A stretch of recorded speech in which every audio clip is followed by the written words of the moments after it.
golf's oldest championship returns to one of its most iconic venues. Royal Birkdale is back, the fairways are brown, the course is baked out, the wind is lurking, and the world's best players are about to find out that controlling the golf ball is a lot easier said than done. Can Scotty Scheffler bounce back after missing the cut last week? Can Roy McIlroy add a second claret jug and continue a historic season? Will local favorite Tommy Fleetwood finally break through?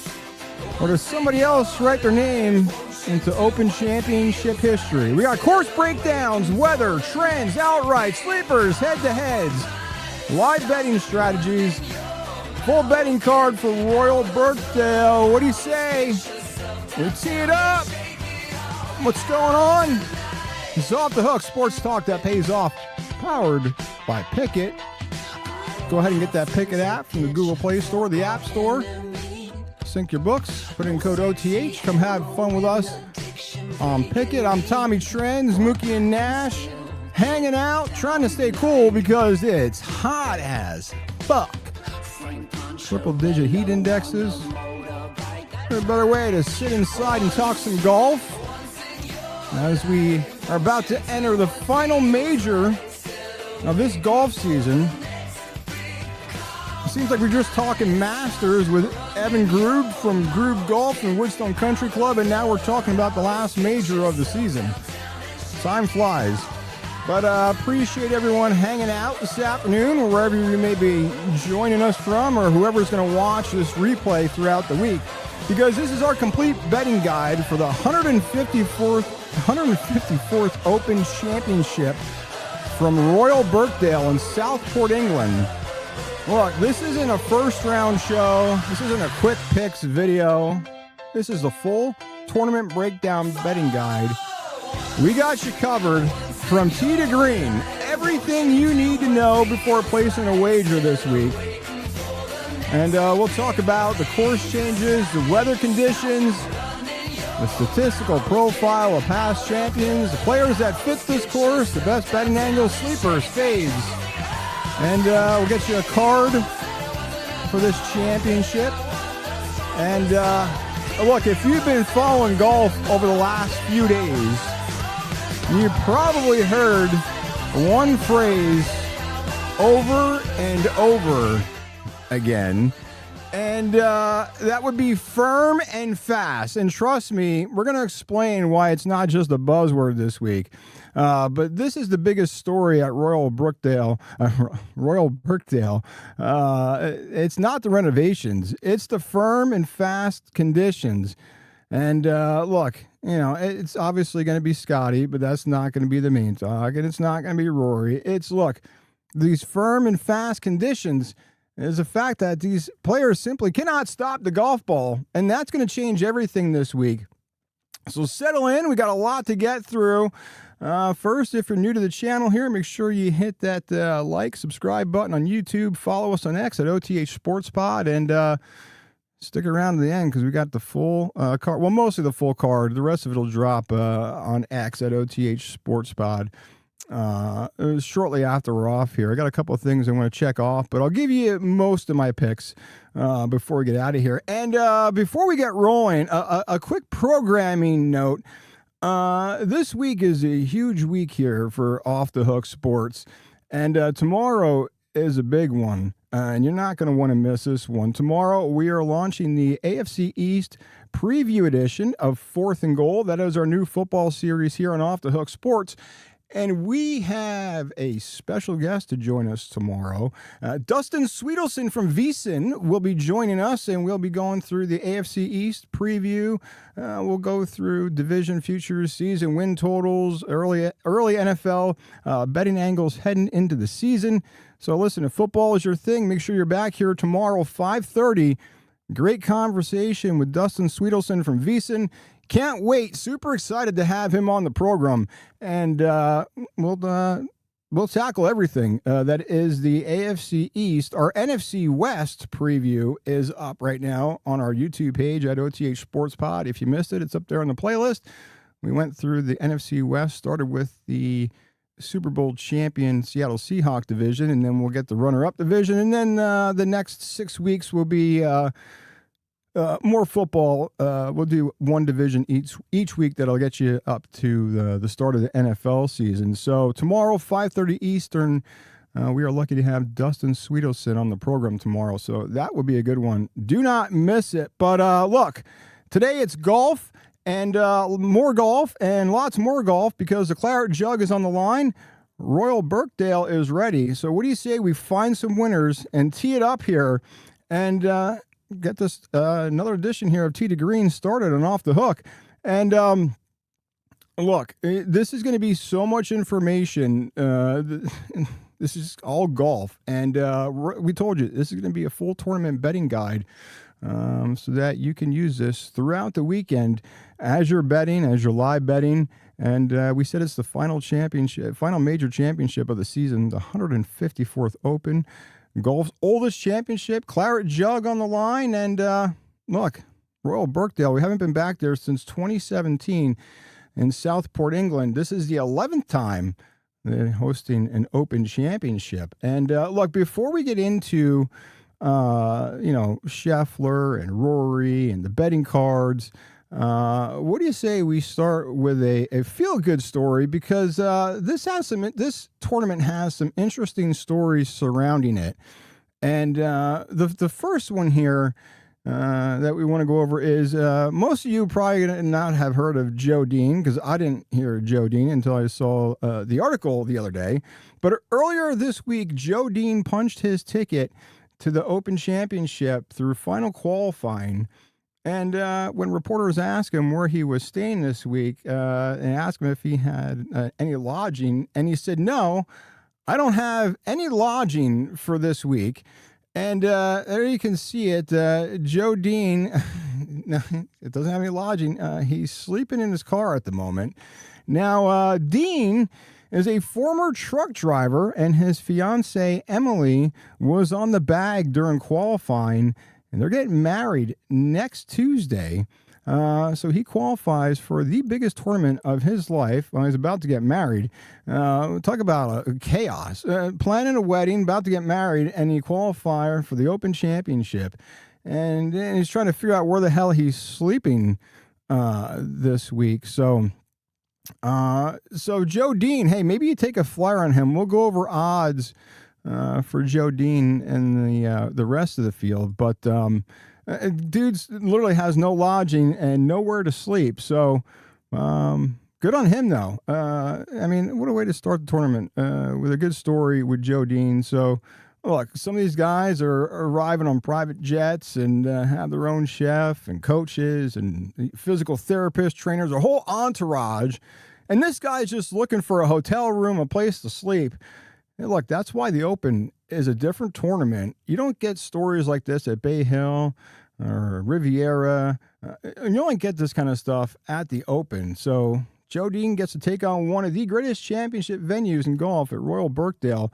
So we'll see how he fares this week at the Open Championship. And as far as the course goes, look, this course first hosted the Open in 1954. The club dates all the way back to 1889, and it received the royal status in 1951. I have no idea what the fuck that means, some type of royal British thing. Whatever the fuck it means, it's now Royal Birkdale. But this is the 11th Open Championship at this venue. So some past winners here: Peter Thompson, Arnold Palmer, Lee Trevino, Johnny Miller, Tom Watson, Ian Baker Finch, Mark O'Meara, Patty Harrington, and Jordan Spieth. Your 2017 winner. That was the last time we had an Open Championship here. So this is not a random collection of champions. This is a Hall of Fame wall of champions. And some fascinating stats here. 5 of the 9 previous Open winners at Royal Birkdale went on to win back-to-back Claret Jugs. And that list includes Peter Thompson, Arnold Palmer, Tom Watson, Patty Harrington, and Jordan Spieth. Nearly made it 3 and 4 years himself. But look, if you're looking for a theme for this championship, it doesn't usually crown flukes. It usually crowns elite golfers, and we'll get into more of that. And another good story coming out of this week is Justin Rose. Now, Justin Rose, 46 years old, And this place holds special memories for Justin Rose. If you go all the way back, almost 30 years ago, back in 1998, a young, was he 17, 18 at the time, uh, amateur Justin Rose. This is where he started his golf career. A 17-year-old amateur. He chipped in on the 72nd hole, and it was one of the most iconic moments in Open history. He finished tied for fourth as a 17-year-old amateur here back in 1998. And then look, where I said, almost 30 years later, he's still playing, still competing, still believing it. And listen, don't sleep on Justin Rose, and we'll get to that later when we get to our card and player fits and how look, Justin Rose, and we're going to get into all this, but these Open championships with these links golf courses, it's going to favor players who historically do well at links courses and veteran players, right? So that's what you're going to see. So don't be surprised if you see somebody like Justin Rose as a winner, as a top 5, as a top 10, a top 20, and some other veterans are going to make a name for themselves. That's how it happens at these Open championships. And look, this is his 24th Open championship, and he said the stage is set for a great week for him. And look, it's hard not to root for Justin Rose here. He's already got one major, looking for another one, and what a great place for him to get it right where he started almost 30 years ago. So, all right, so let's get into the course here. We'll start with giving you some course info, and then we'll get into some player stats, weather. We'll get you traffic and weather here on the twos at Off the Hook, and yeah, and then we'll get you some picks and leans before we get on out of here. So, look, Jordan Spieth in 2017, the way he won and the course that he played on, this course is a lot different than what it was almost 10 years ago. It's still a par 70, but several holes on this course have changed significantly. So the biggest talking point here for this course might be the 5th hole. It's a short par 4. It's now redesigned into a drivable par 4. So they moved the green, the bunkers were changed. So the risk reward element here has been dramatically increased. And you're going to see all weekend, the fans are absolutely going to love this hole because as a player, you have a decision to face here. Do you just bomb and gouge it and grip and rip that driver off the tee and try to attack it? Or do you lay back and you play it safe here? And then we go to the 17th hole. That hole has also been rebuilt. This is now a much stronger par 3 now. If you miss this green, you're going to have a miserable time on this hole, on this round. You don't want to miss the green here. But the real transformation on this course and how they redesigned it is going to come on 14 and 15. So the old 14th hole is gone. You have a new 14th hole. It's a massive par 5. It's going to play over 600 yards this weekend. And then right after that, you go to a new long par 3. That's anywhere from 240 to 250 off the tee. So that is a brutal 1-2 punch late in the round. And if you're live betting, which we always say golf is great, and we'll give you some live betting strategies later on here. And look, if you're live betting, you're going to see guys' rounds. They're going to make or break the round on this stretch of holes here. You know, we go from 14 to 15. So you're going to see a lot of chaos throughout the weekend here with these holes and this layout.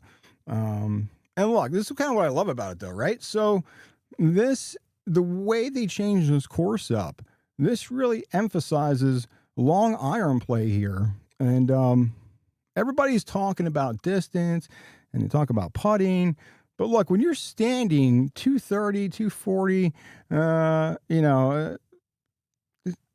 mean, that's what's going to separate you with this long iron play, right? I mean, these guys are going to have to be strategic in how they attack this course. And that's going to be a major differentiator here It's not just the distance and the putting. And guys who, again, like a Bryson DeChambeau, I can tell you right now, we're fading Bryson for sure. And I saw some practice rounds of him on the range, and he was just spraying the fucking ball all over the place. I mean, just like I like Bryson. I think what he's done for golf and with his YouTube channel and getting more people into the game of golf. I think it's great, but this year at majors, I mean, he's missed a cut at all 3 majors so far. So why not make it all 4? And the way he looked in practice, spraying the ball around, I tell you right now, we're fading Bryson for sure. So it's not just going to be just distance here, and we'll get into all that. But we said it's going to play as a par 70. It's a little over 7,200 yards. Now, this is actually the shortest major championship setup for this year. But don't let it fool you, because this course, depending on who's looking at this, you're going to have over 100 bunkers. Some say they listed at 106, some listed at 110. Look, either way, a lot of fucking sand, a lot of hazards. I would hit all 110, all 106, however many bunkers. I'd be in every fucking one. But look, it's going to challenge these guys for sure. These fairways are narrow. They're only about 32 yards wide, and some are, I mean, you're going to see narrow fairways. And then when you got this course, it baked the fuck out. Firm, fast, it's browned out. This course, there's not, the greens are probably going to be the only thing that's remotely green that you're going to see. It's been crazy hot weather over there. They have no fucking air conditioning. I heard reporters bitching. They said they're baking over there in their hotel rooms. No air conditioning. And it's been hot. And they're going to get hot weather, 70s, 80s. This course is dry. And with these narrow fairways, even the rough is baked the fuck out. It's all burnt. But yeah, again, these aren't resort bunkers. These are genuine Open Championship penalties, the way these bunkers are set up. So look, if you're in a fairway bunker, forget about attacking the green. Your first objective, if you're in a fairway bunker, is just trying to survive. And then weather. Like we always say, we get your traffic and weather on the twos here at Off the Hook. And look, I don't think the renovations are the biggest story. I think it's really the weather. Again, because it's a heat wave now in England, and we don't usually talk about heat waves with Open Championships. We're talking about this like gloomy, rainy, windy fall, kind of like what you saw last week at the Genesis Scottish Open. That's typically what we see in these Open Championships. We're not talking about heat, middle of a heat wave, or a course being baked out and everything's all burnt. So, look, temperatures, like we said, have been over 80 degrees and firm, fast, brown. And but really, as an Open Championship purist, this is kind of what you want. So, another phrase you're going to hear all week as you're watching the golf broadcast is the Birkdale bounce. And let me tell you, these shots here, with the way this course is all baked out and burnt, these shots are going to land and then they're going to run. So the approaches, they're going to release, and the players are going to have to think their way around the place, because what you're going to see is even if they hit the fairway, and again, you have narrow fairways, average about 32 yards wide, you're going to see players hit the fairway, and it's going to roll right through the fucking fairway, right off. Same thing with the greens. Hit, and it's going to roll right off. You can talk about 40, 50, 60-yard roll out of these things. I watched them when they were practicing. It's the same. It's rolling. This shit's just... So there's a lot of strategy in how these guys are going to attack this place, and it's going to be a mental grind with this course. So now another thing that's crazy, we're talking crazy heat wave, crazy course conditions that we're not used to at Open Championships of the past. Another thing here is we're not going to get the wind that we typically see. So wind is 12, 15, maybe gets up to 20 miles an hour. Now, Saturday and Sunday, based on the weather forecast, seems to be where you're going to get the wind pick up into the gust in the low 20s. But this isn't this like hurricane setup we see at past Open Championships. So that's where it gets dangerous, right? Because everybody sees moderate wind and assumes easy scoring because we're taking that element out of the environment. But as Lee Corso said, not so fast, my friend. Look, Royal Birkdale sits among these massive dunes, and players often they can't feel the wind until the ball is like already in the air. It's constant change of direction with the wind here. Some holes are moving one direction, other holes move another, and the players are just completely turned around and how they can't gauge how the wind is blowing on the hole. It's wild. So they're going to have to really, from hole to hole, adjust their shot, round to round. It's going to take a lot to get through these 4 days. And that's going to determine who's going to lift the claret jug on Sunday. So, so look here, some trends as far as who wins here at Royal Birkdale. So we talked about, these renovations, the weather, and we said it's going to be a mental grind to get through this course, to get through this tournament. So who wins here? Who sets up the best for links play? Look, the Open's different. It rotates venues, right? So, but a couple trends here.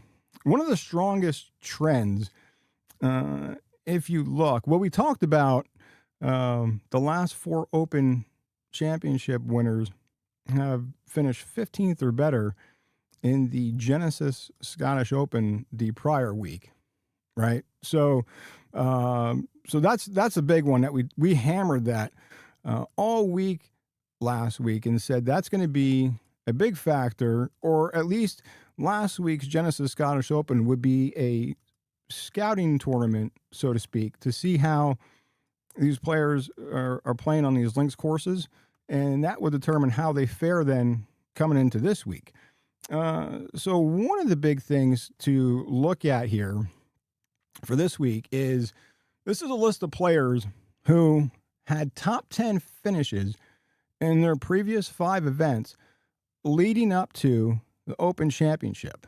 So, and this goes back the last 8 Open champions and how many top 10s in the previous 5 events they had leading up to the Open Championship. So you can see Scheffler leading the board.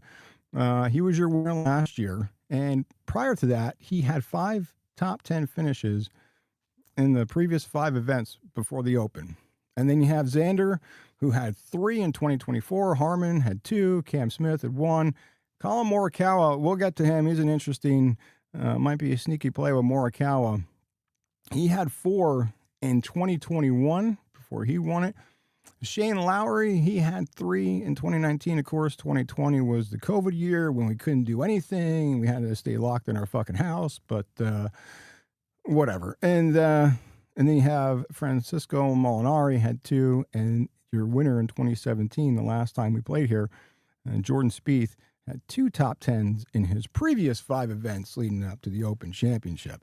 So, and look, and what does that tell us, right? So it tells us that this tournament isn't won by somebody who suddenly figures it out for 1 week and catches lightning in a bottle and wins this thing. It's usually won by somebody who's playing great golf and who has links golf experience, right? So, I mean, 7 of the last 8 champions entered with at least 2 top 10 finishes the previous 5 starts. The only exception was Cam Smith in 2022. So if you're trying to find the next Open champion this week, you shouldn't start with somebody who's maybe missed 4 cuts in a row. Start with players who are already showing signs that they can play. Again, that's why we're fading Bryson. Now, Bryson, playing live events, not playing as much as guys on tour, but Bryson has missed all 3 cuts at the 3 majors so far this season.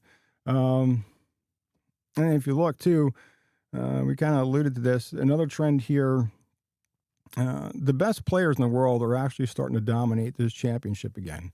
So for years, people believed that the Open was this random tournament that anybody could come in and win just because of the wind, the weather, bad bounces, and pretty much thinking anything can happen. But let's look at these recent winners here: Schauffele, Scotty, Morikawa, right? Smith, Spieth. Not random names that you see on this list of winners here, right? These are elite players, major champions, world-class ball strikers, right?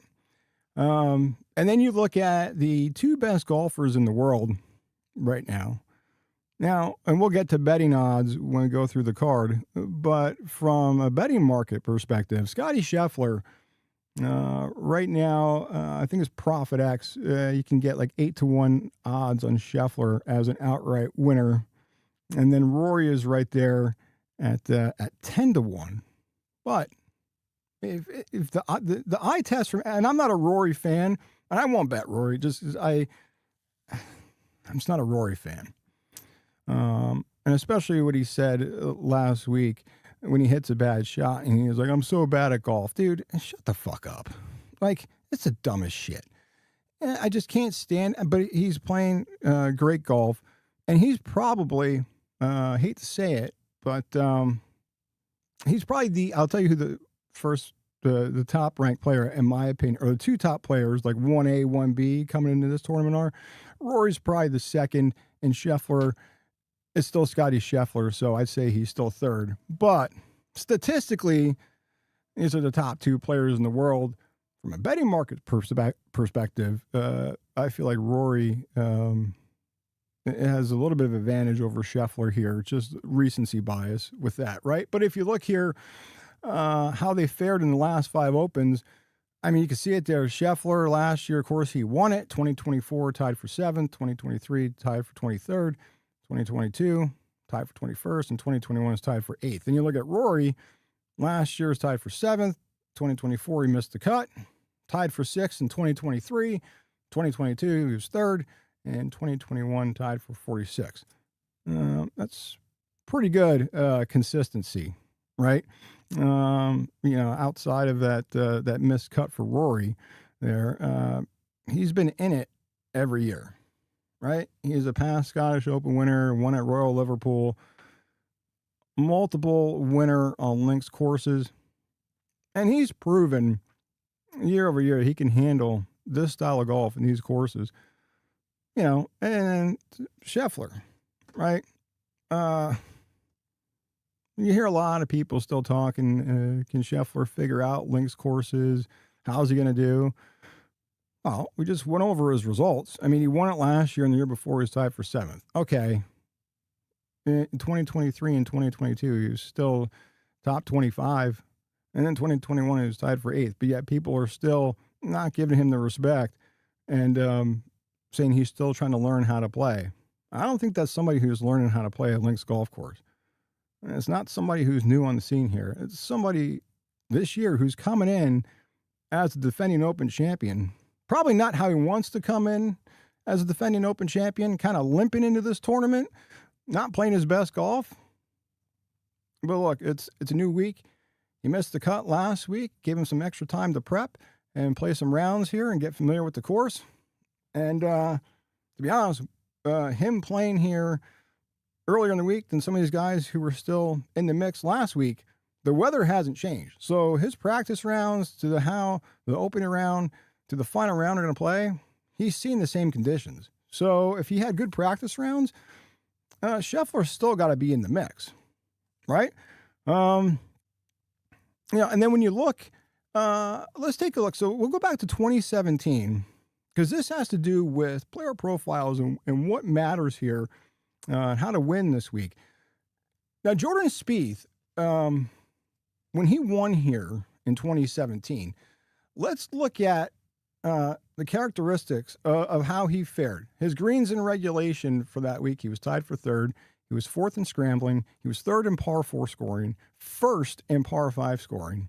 and tied for 5th in one putt percentage. Now, again, course layout is different than when he played it, but that still isn't going to change. There's going to be one more that I'm going to add to that 5. So greens in regulation, scrambling, par 4 scoring, par 5 scoring, and one putt percentage.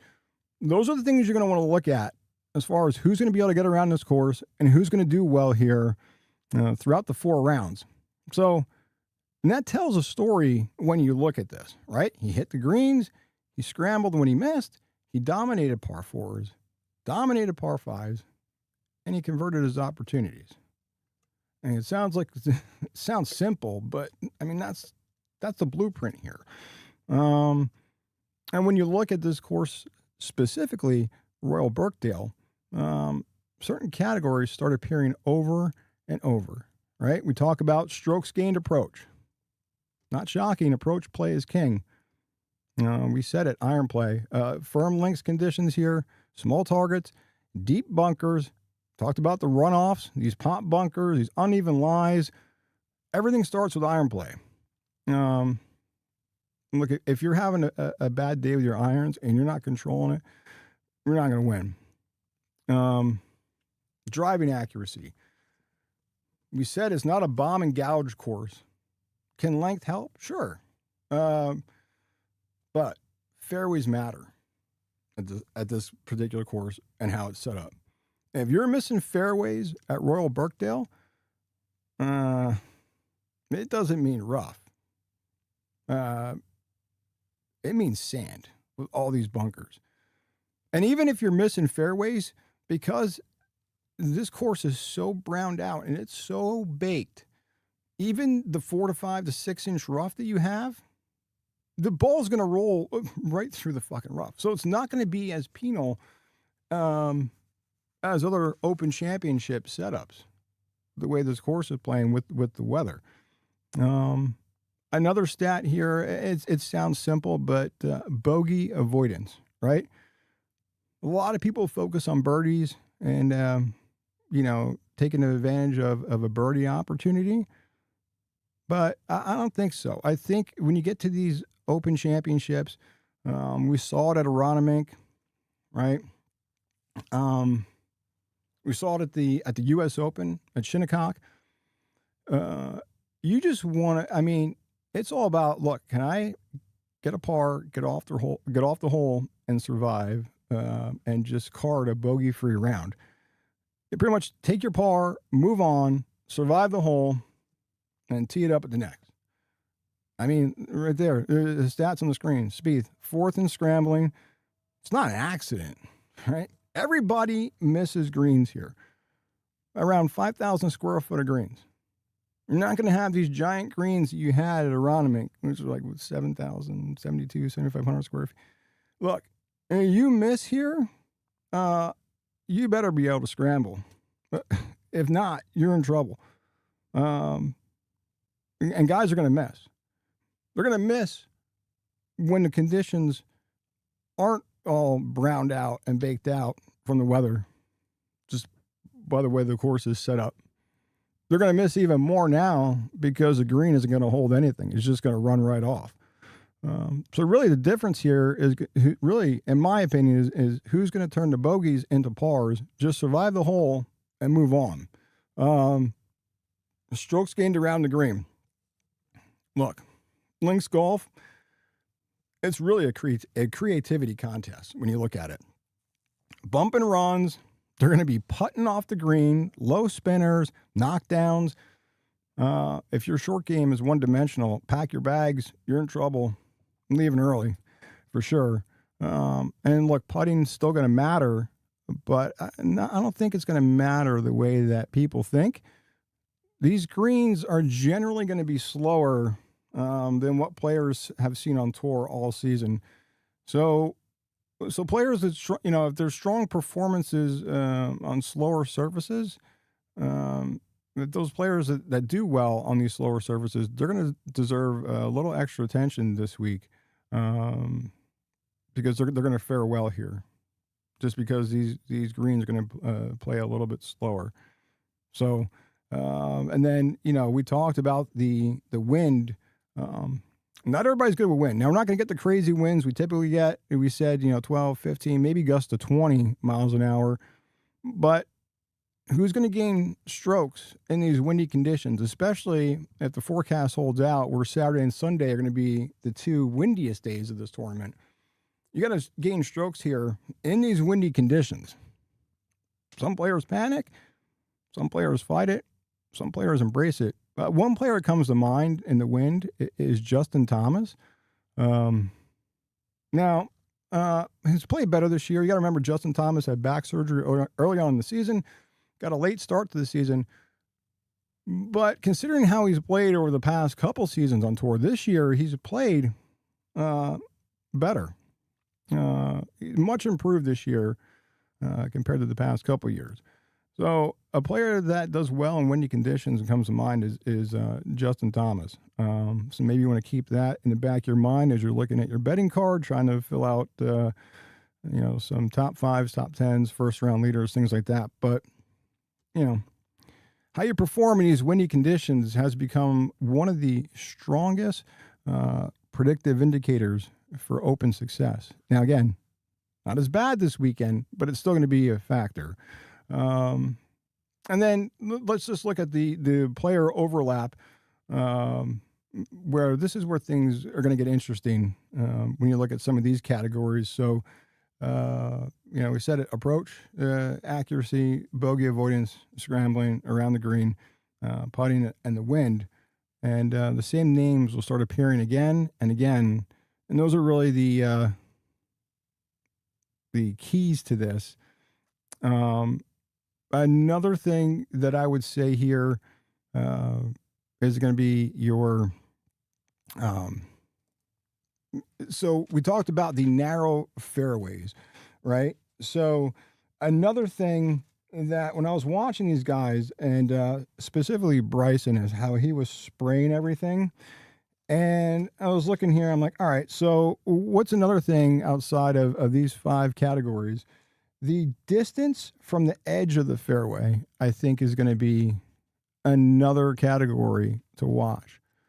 So just because you hit the fairway doesn't necessarily mean you have a good approach or a good angle on your approach shot, because your distance from the edge of the fairway is going to matter how these holes are set up. So you don't just want to hit the fairway and just barely get in. You want to be as accurate as possible when you're landing in the fairway. So, again, those are kind of the six categories that I was looking at as far as player profiles and who's going to fit here, or what to look at and we'll go through a list that I got from Golf Digest. They kind of did a ranking of the players in the field and kind of broke it down like top 10, and then went through like 11 through 20. So we'll kind of hit some of the characteristics of those from the article. It's a pretty good article, how they broke it down and how they fit here. And then we talked about, iron play, right? So think back to, we talked about long iron play is going to matter here. So some of the firmest Open championships that we've seen, we go to Tiger winning at Royal Liverpool in 2006, Molinari at Carnoustie in 2018. Those weren't bomb and gouge type courses. Those were iron shot tournaments. So when these fairways are firm and browned out, you don't always need a driver. The long iron or fairway wood can run forever. And I heard I forget who the reporter was yesterday, one of the podcasts I was listening to, a golf podcast, and he was over there, and he's saying guys are hitting like a fucking 6-iron, and because of the rollout, it's like 270, 280. It just fucking rolls. So again, this is where the iron play is going to come in. It's not just going to be, and also the layout of the course here, because it's not, these holes aren't just a straight approach. It's a lot of dog legs. I mean, it's just the layout isn't isn't going to fare well if you're trying to just get up and grip and rip it off the tee. You know, um, I just, your iron play is going to matter here when you look at it. Especially, like I said, we went through those past tournaments where you had firm and fast conditions. So what's going to happen here, because of the conditions, and the ball is going to potentially roll off the fairway where you think you have a good tee shot and it just rolls right off. You're going to get more approach shots from these unusual distances, which more opportunities for these elite iron players to really separate themselves here. And it's not just distance control, it's controlling the trajectory and the spin of the ball, because, again, the Birkdale bounce, right? If you can't control that first bounce, you're in trouble. One bounce too firm, we said 30, 40, 50, 60 yards, it's going to roll. And it could roll right into the bunker or right off the green, right off the fairway into the rough. So when you look at it and they're standing on the tee, they're going to have a lot of thinking, and a lot of decisions going to be made as they're standing there figuring out how they're going to tackle the hole. And you'll hear a lot of people tell you driving accuracy is the key. Well, yeah, it's accuracy, but I feel it's a little bit more complicated than just being accurate, right? I mean, you look at it on the tee, they have three choices. They can play conservative and lay back. They can position themselves between the bunkers, or they can attack these angles really aggressive and try to gain an advantage with a shorter approach shot. But it's that risk reward, right? And there really, with this course, that's the beauty of it. There really is no one right answer. It's really, how does the player feel? How comfortable does he feel? Maybe trying to cut it. It's going to be a mental grind. And then if, the wind, one hole's blowing a crosswind, next hole's going with you, and then another hole's going again. I mean, it's just going to be a crazy amount of environmental factors that are going to come into play. And every tee that they get up to is really going to be, they can't just attack it the same way hole after hole. It's going to make them think. So it's really course management and your decision making and the strategy, which, if you've played links courses and historically have done well at links courses, it's going to help you maneuver around this course a little bit better than guys who aren't as familiar with this or who have struggled on links. There's some guys who just struggle historically on links courses. Again, and it was Bryson's just a name because he just likes to bomb he kills the ball. This doesn't fit him at all, the way this course plays. It's not just going to be how accurate is your driver. It's really who's going to make the best decisions and how they're going to attack each hole, right? And then we said scrambling, right? Because the greens are around 5,000 square feet, guys are going to miss. And actually, I'd be surprised if anybody hits a huge percentage of greens in fair round, because in the 4 rounds, because of the firmness. So I think you're going to get low greens and regulation numbers just because the ball is just going to roll off. And you look back, we still have the Spieth graphic up here in 2017. He had a miracle drive on 13, and then one of the hardest shots he hit all week was that delicate pitch that followed, right? So that's really the type of shot that you're going to see over and over again this week. So really, how creative can you be around the greens? How good are you scrambling? And we said putting matters with 1 putt percentage, right? He was tied for 5th. But putting matters from a different perspective here. You're not really looking for the best pure putter on tour at this event. You got to understand a links greens here. So they need to understand that the greens are going to play slower than what they've seen all year on tour. They also got to understand how firm they're going to play. And that's a different challenge. They need to adjust their pace.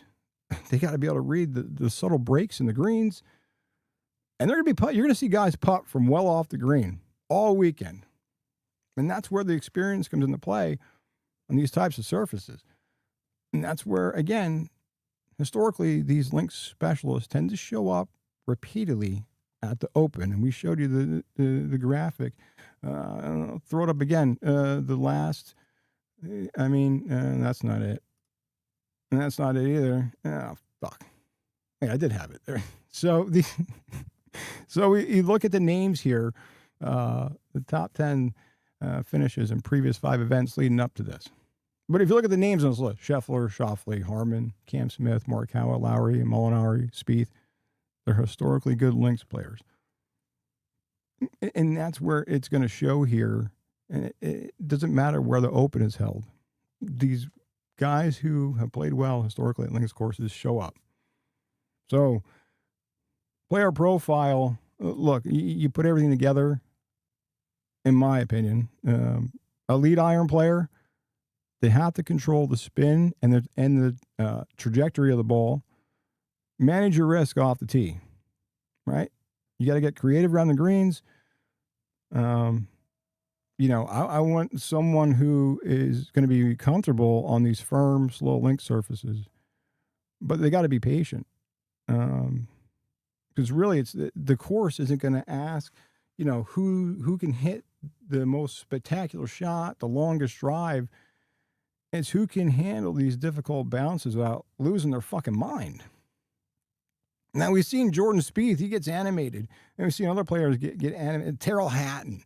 Can somebody please mic up Terrell Hatton for this fucking tournament? The guys, I think if we have time, I'll play a video of Terrell Hatton today. The guy's already chirping. It's only a practice round. Look, if PGA wants to get ratings, they should mic up some of these guys. And sometimes we catch it with the cameras and the mics that are following these guys. You can pick up some stuff. But Terrell Hatton is one of the more animated players on tour. You see him get frustrated, and it's going to be a long round for him, but it could be entertaining for us to watch. Again, these guys have to have patience, which is why these Open Championships are a lot different. It forces the guys who are the best players in the world to actually play golf and not just use a couple clubs and birdie the hole. It's not, I'm going to hit a driver 350, I'm going to have a short approach in, and I'm going to set myself up the proximity to the hole. I'm going to be, within 8 feet and putt out for a birdie. Right? And that's not, they're actually going to have to play golf. This is going to be like a Ronimink. It's going to be like the U.S. Open. That's how it's going to play. So strategy, creativity, patience, and they got to use a little imagination to attack some of these holes. It's going to be demanding. It's going to be mental, physical challenge, this should be a really good classic Open Championship, especially with the weather. The only thing really impacting this is going to be the wind, which could be Saturday and Sunday. But no rain, no crazy fog rolling in off the sea that's going to delay anything. So a couple things that I kind of pulled out leading up to this, looking at some of these players and kind of what matters here. We'll go through a couple of these. Obviously, we said it, the course isn't the same as when Spieth won in 2017. The drivable fifth has now been redesigned. The seventh is a completely new green complex. The finishing hole, 18 is going to play tough. That now presents a much tougher decision off the tee. And we already talked ad nauseum about these firm fucking conditions. But another one everybody's been talking about is the missed cut last week from Scheffler. Is that going to matter? He's kind of limping into this tournament. Hasn't won since January. 8-1 odds right now as Scheffler as an outright. Normally he's 3-1, 4-1, maybe 5-1. That's 78 consecutive cuts made. That's gone. That's a reset that to 0. But it's not all doom and gloom for Scheffler. If you look, since his Open debut in 2021, Scheffler and Xander Schauffele are tied for the best scoring average in this championship. Scheffler also has a top 15 on tour in every major strokes gained category. Scary part? The numbers suggest he's still playing great golf. despite not winning since January and missing a cut last week. Now you look at Rory, right? We said Rory is probably, in my opinion, I'm not a Rory fan, but he's probably, from an eye test, he should probably be your favorite to win this, just because historically how he's played and just his recent form. Former Claret Jug winner in 2014. And only, as we said, Scheffler and Schauffele have a better open scoring average than Rory. He was fourth at Royal Birkdale in 2017. And then, look, I mean, last Saturday, I thought Rory was cooked. Complete choke job. What do you fire off? A 73, I think, Saturday? He comes back on Sunday and fires off a 64. So, and then if you look, biggest nugget to take from this, the last player to win both the Masters and the Open in the same season was Tiger in 2005. Rory could do it. Now, you want to talk about, here's the 1A, or you could argue 1A, 1B, and I'll give you the other one in a couple minutes. Matt Fitzpatrick. Not only is he probably the most improved player in golf, Matt Fitzpatrick is probably the hottest golfer, along with somebody else, since the PGA Championship at Aronimink. If you look at Matt Fitzpatrick, 2 years ago, he ranked 127th on tour in strokes gained approach. Last year, he was 76th. This season, number 1 in strokes gained approach for Matt Fitzpatrick. He's won 3 times this year, and the guy's completely transformed his iron play. So I would not be shocked if Matt Fitzpatrick leaves here with his second major. I mean, just look at how he's played. Like I said, he's the best player on tour, in my opinion, since the PGA Championship. There's a couple other things that matter here. The average Open champion since 2011 was making his 38th career major start. That's higher than the Masters, which is 33, the PGA Championship, which is 27, and the U.S. Open, which is 20. I'm going to read that again. The average Open champion since 2011, I guess my dogs agree, the average Open champion since 2011 was making his 38th career major start. That's better than the Masters at 33, the PGA Championship at 27, and the U.S. Open at 20. So this championship rewards experience, patience, and learning from past mistakes. Putting. Since 2022, nearly 48% of strokes gained by Open winners have come on greens. The other 3 majors, only 25%. So that tells us that putting is nearly twice as important at the Open compared to the other 3 majors. And then playing the Scottish Open the week before, we said it, the last 4 Open champions have finished inside the top 15 before lifting the Claret Jug. And we hammered that all last week. And we said, watch the Genesis Scottish Open and how these guys play, because that has a strong indicator of how they play the following week. And that's a pretty good trend, if you ask me, because, again, it's not like Augusta where we're talking about the Masters, where it's played the same venue every year. It's a different track every year for these Open championships. So if the last 4 winners have been in the top 15 the week prior to Scottish Open, it's, a pretty good bet, even if you want to take somebody as a top 10, top 15, maybe not even outright, just take him to be in a top 15, top 10. And then you look at Justin Rose. We talked about the feel-good story with Justin Rose. Started his career here in 1998 as a 17-year-old amateur, tied for 4th. And he's only 3 players have finished as a top 20 in each of their last 4 majors. And those 3 players are Scottie Scheffler, Xander Schauffele, and Justin Rose.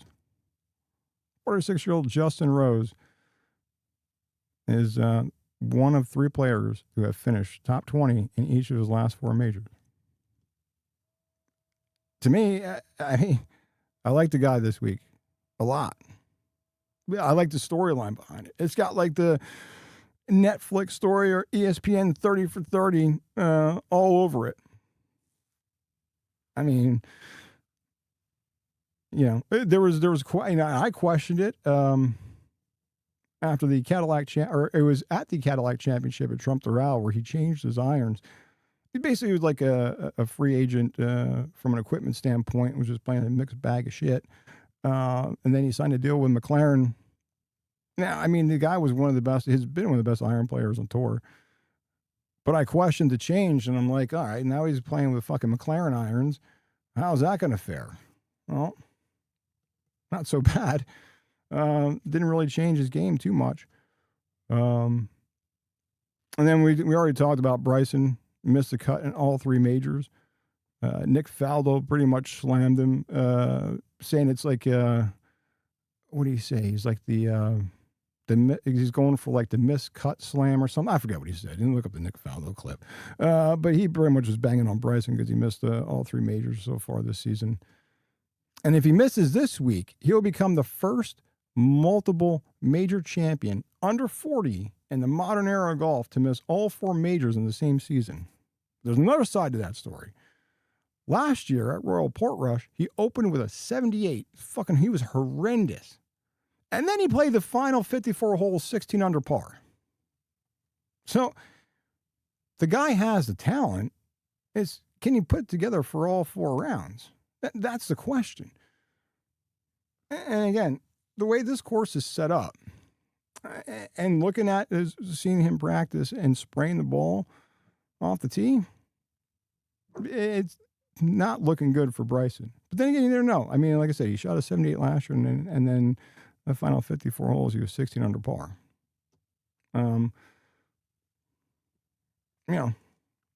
Another interesting name, Tommy Fleetwood. His window's closing, but local kid, grew up there in Southport. He has 7 top 5 finishes in majors over the last decade without a win. All right. That's the most of any player in golf. 7 top 5 finishes in majors over the last decade without a win. He's also had 45 starts in majors with no wins. So, but again, there's the local kid. The crowd's obviously going to be behind Fleetwood. Now, we said Tommy Fleetwood has 7 top 5 finishes in majors over the last decade without a win. The second person on that list with 6 is Justin Rose. And Tony Finau and Louis Oosthuizen each have 5. And Louis Oosthuizen withdrew. I think he gave up his spot to an amateur, I believe, but he withdrew. Look, Fleetwood, it's always, he's always knocking on the door, but he just doesn't have a trophy to show for it. And we've talked about DeChambeau chasing history of the wrong kind here. And you look here too, another name, Aaron Rai. He entered his major win, ranked 34th in the world. And then Wyndham Clark entered his major win, ranked 44th. So Aaron Rai won the PGA Championship, comes in 34th in the world, and Wyndham Clark winning his major, the U.S. Open, ranked 44th. Now, Wyndham Clark, in my opinion, is the 1A or 1B, however you want to rank it. Him and Matt Fitzpatrick, I feel, since the PGA Championship, have played the best golf on tour. And are probably the 2 hottest players coming into this tournament. So we now had 2 straight major champions from the PGA Championship and the U.S. Open who have ranked outside the world's top 30 in the golf rankings. The last time we had 3 consecutive major winners outside the top 30 was 2009. So history says we're probably due for somebody near the top of the betting board at this point, right? And some other stuff here about Scheffler, just looking at some of the Scheffler stats. Scheffler is top 15 on tour in every major strokes gained category. Off the tee, his approach play, around the green, putting. The only other player ranked inside the top 50 in all four, Ludwig Oberg. That's your entire list. And then we alluded to Fitzpatrick, saying him and Clark are, in my opinion, the two best players right now. Fitzpatrick, his strokes gained approach, we'll give you the last 3 years. We said 2024 was 127, 2025 he was 76th, and 2026 he was first. His greens in regulation in 2024 were 155th, 2025 he was 103rd, and 2026 he was third. And the guy completely transformed his game over the last 3 years. And then we look at the average major starts by winners over the last 15 years at the Open Championship. We'll compare it to the other majors. So if you look at the U.S. Open, the average major starts by winners for the U.S. Open winner is 19.6. For the PGA Championship, it's 27.1. For the Masters, it's 33.1. For the Open, it's 37.8. So the Open Championship rewards experience more than any other major championship. And that's why I said earlier, you're going to see these veteran players like a Justin Rose, right? That are going to, these veteran players seem to show up at the Open. And that's why, right? This tournament rewards these veteran players. And then also since 2022, Open champion winners have gotten nearly, we said 48% of their total strokes gained from putting. All the three majors, 25. Looking at some other stats here. Oh, all right. So if you want to look at 5 players have made the cut in all 3 majors this season, and they sit at 4 under or better for a combined score. So the best major performers of this golf season, you have Scheffler, who's sitting at 13 under. This is combined score for the 3 previous majors that we played this season. So Scheffler's at top at 13 under. Sam Burns is in second at 12 under. Justin Rose at 11 under. Rory McIlroy at 10 under. And Xander Schauffele at 10. These guys consistently show up when it lights the brightest, and these guys know how to play and they know how to win majors. And only 3 players have finished top 10 in each of the last 2 Open Championships. Scotty Scheffler, Xander Schauffele, and Russell Henley. Russell Henley is a name I like this week a lot. Maybe a top 5, maybe a top 10. So, everybody expects Scheffler and Schauffele, but nobody expects Russell Henley. So keep that out. Keep Russell Henley on your radar this week. I like Henley a lot. The course fits him. I'm just looking at a couple of our notes I have here. Scrambling. I'm going to go back to scrambling. I feel is the biggest stat of all, just because of how this course is set up. Course is all browned out. It's all baked out, and you're going to see the fucking ball is going to roll right off. Every one of the last 8 Open champions finished top 5 in scrambling during their winning week. Every single one. That is an incredible stat. Every one of the last 8 Open champions finished top 5 in scrambling during that win streak. Every one. And that's why I think that the scrambling is going to matter this week. So, I mean, like we said, everybody's going to miss greens. The difference is who's going to turn those misses into pars. We said it's not about birdies. People are going to say, oh, you got to get birdie. No. It's about who can get a par and who can survive and avoid the bogeys. That's what's going to matter here. And we want to talk about scoring. We'll talk about par 4 scoring. Our 12 par 4s, no par 5 until the 14th hole. So look, if you want to sit around and wait for easy birdies all day, good luck, because you can't. You got to score on the par 4. And we'll show these stats of Spieth again, right? And just how he fared, and just go back and forth with these stats. And then you have 2 par 5 opportunities when they finally arrive. Like, you better take advantage of those. So the par 4 scoring, right next to, scrambling.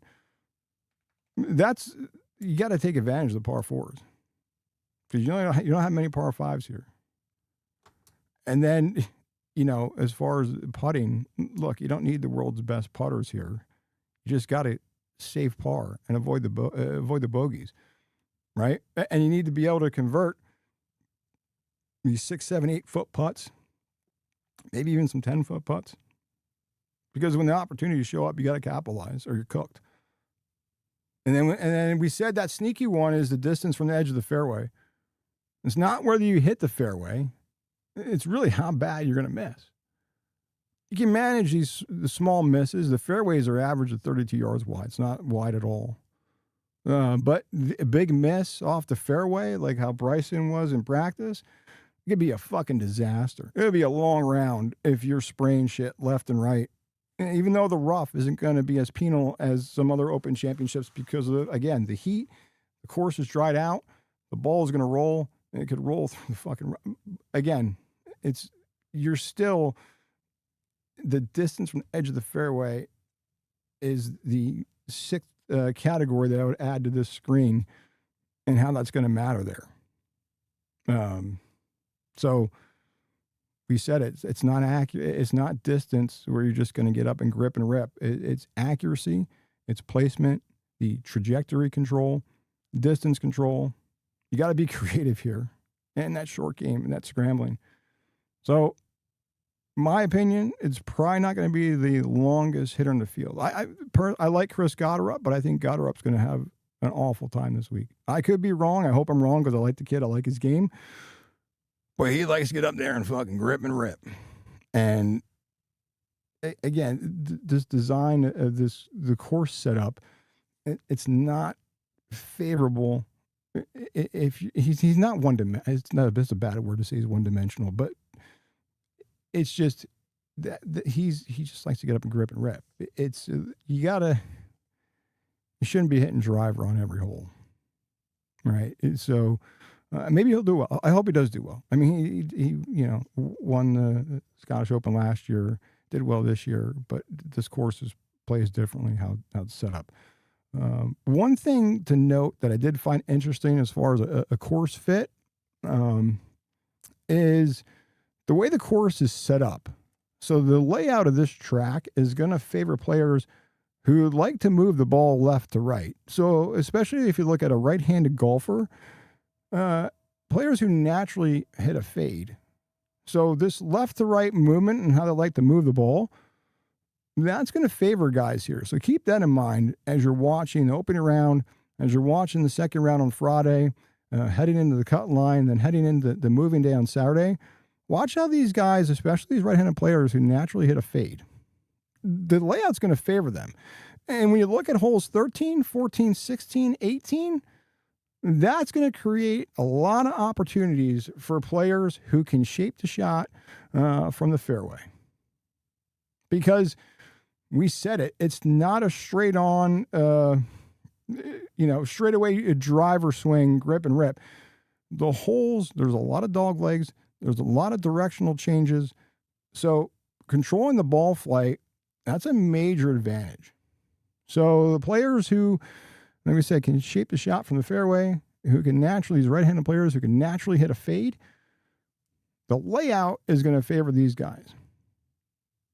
And again, and not banging on a Gotterup. I'll bang on Bryson because he's just been terrible this year in majors. But it's not a course where it's built around a straightaway driver swing. It's a shot maker's golf course. You're going to be rolling through your bag. If you think you're just going to pull like 3 clubs in a putter or 2 clubs in a putter, good luck. And I keep coming back to this links experience, because if a golfer has links experience, they understand and have trajectory control. They know how to flight the ball under the wind. They know how to use the ground instead of fighting it. And that's why we see these names typically pop up on these Open Championship leaderboards. And, I'm going to see if I can find the Faldo video, because he talks about, he talks about you have to feed the course when he's describing Bryson. And I hope this is the video, because Because he talked about, yeah, this is probably it. Hang on a sec. I'm thinking this is it. Hold on.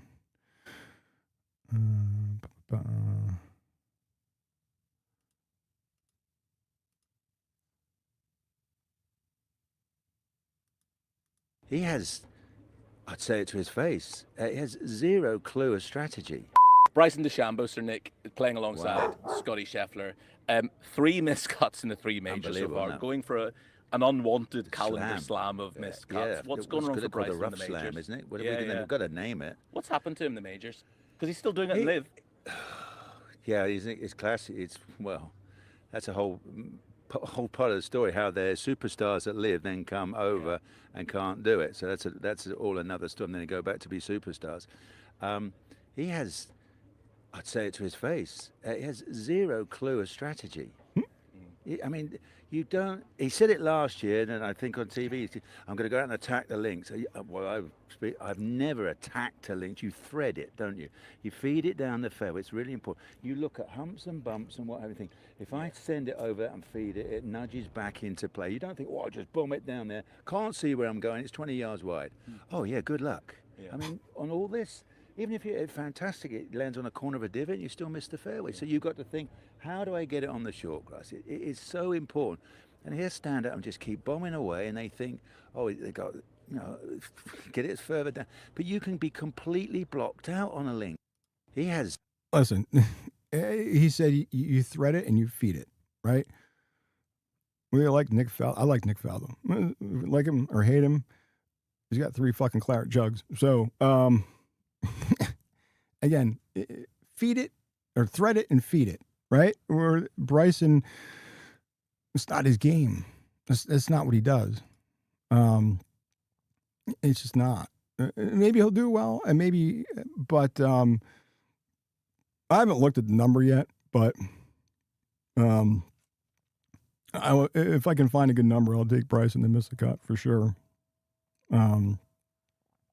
But. Yeah, I just don't. Again, I just think it's going to be these. That's why these guys who have the experience on the links courses, they always show up on these Open Championship leaderboards. And while we talk about experience and links golf, do have a Tommy trend of the day as we roll into.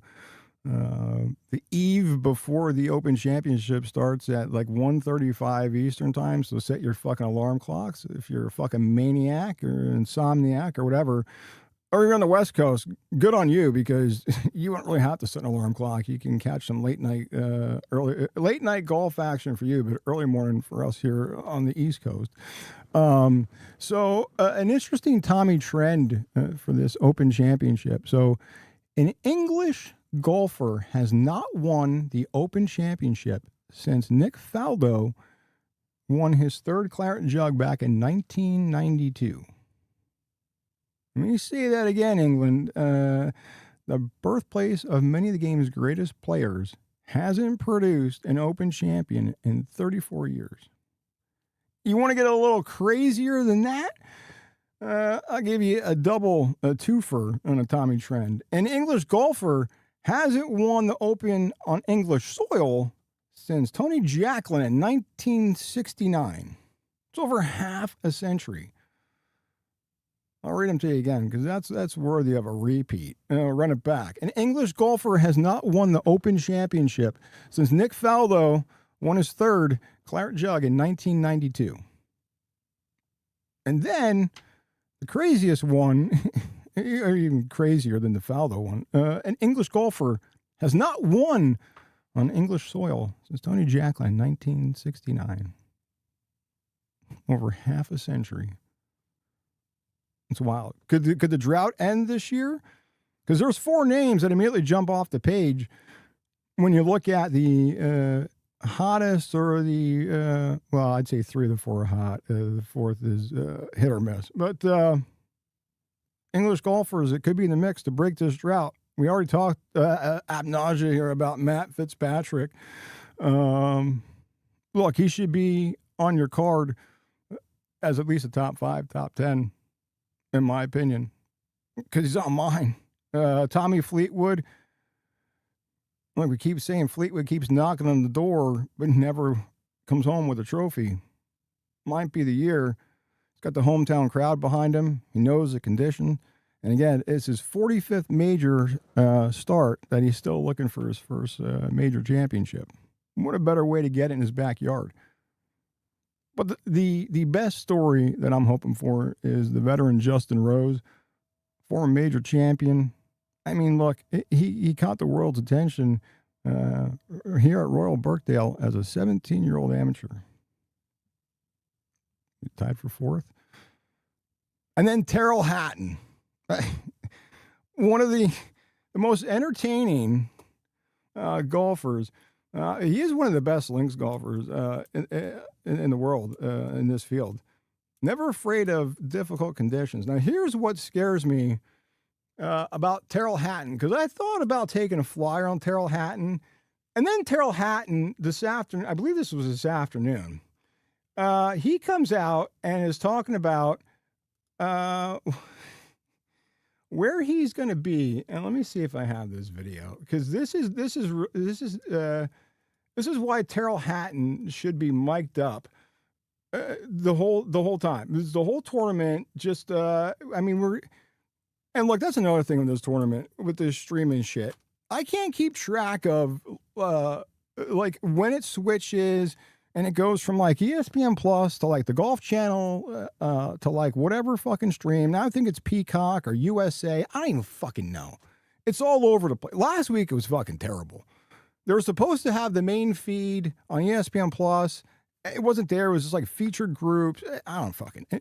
It's crazy. But if they want viewers, they really should mic up this. This is Terrell Hatton, reporter. I think it was a Sky Sports reporter walking with him in his practice round. So I'm going to play the clip here of Terrell Hatton. You might want to second guess if you want to make a Terrell Hatton bet here. No, seriously, it was 5. It felt horrific last week in Scotland, and it's been a bit of a sclaff show in practice. So yeah, 5. Optimistic 5. I'll see you last group Sunday. Yeah, good one. I'll be on the sofa watching it. No, seriously. Oh, do you take a flyer on Hatton to win it and break the drought for an English golfer winning this thing on English soil? Or do you take a flyer on Hatton to miss the cut? He's already seen he's going to be on the couch watching it. I don't know. Or do you take one and then hedge the other? But Terrell Hatton, is he foretelling? He already checked out. He's fuck it, I'm playing like shit, so I'll be on the couch. But those are, if you want to break this drought of English golfers not winning on English soil for over half a century, those are your 4 best chances to get it done. We'll go through a couple other players here quick before I get you some picks and leans. We're not gonna. You can rewind this if you want. We already talked about Scheffler, Fitzpatrick, Fleetwood, Rory.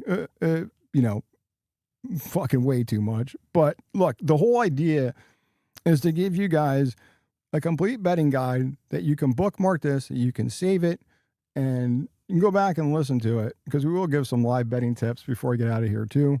Because we always say golf is great for live betting.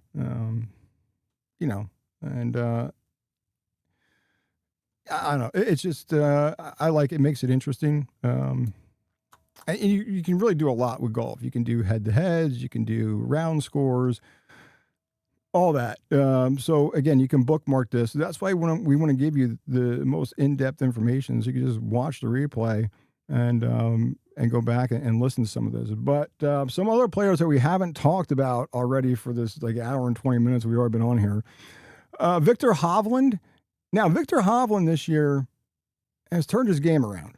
But if you look at open tournaments, he's been in a little bit of a funk. Missed the cut and tied for 63rd. And he's missed 2 straight major cuts. But his drive looks like he's hitting it straighter. He's improved there. He's top 10 in strokes gained tee to green over the past month. So, and we've been saying it the past few weeks. He won in that playoff against Scheffler at the Travelers. maybe take a little bit of a flyer on Hovland. John Rahm, it's interesting here with Rahm coming off a missed cut at the U.S. Open.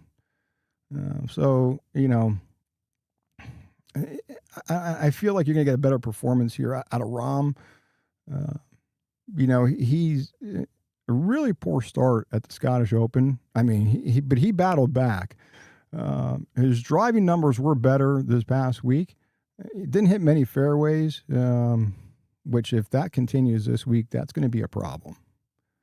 If he can't fix that driver this week, I'm not saying he's got to totally fix it, but he's got to play a lot better off the tee than he did last week, because this course is not going to be forgiving, and he's not going to be able to battle back. So we'll see about Rahm. We already talked about Schauffele. He missed the cut last week. Now Schauffele hasn't had a top 10 since the PGA championship at Aronimink. His putter's been fucking ice cold. Maybe he needs to do what who was the player at the ISCO championship? I want to say it was fucking Eric Cole, but I don't think it was Eric Cole. It might have been Eric Cole.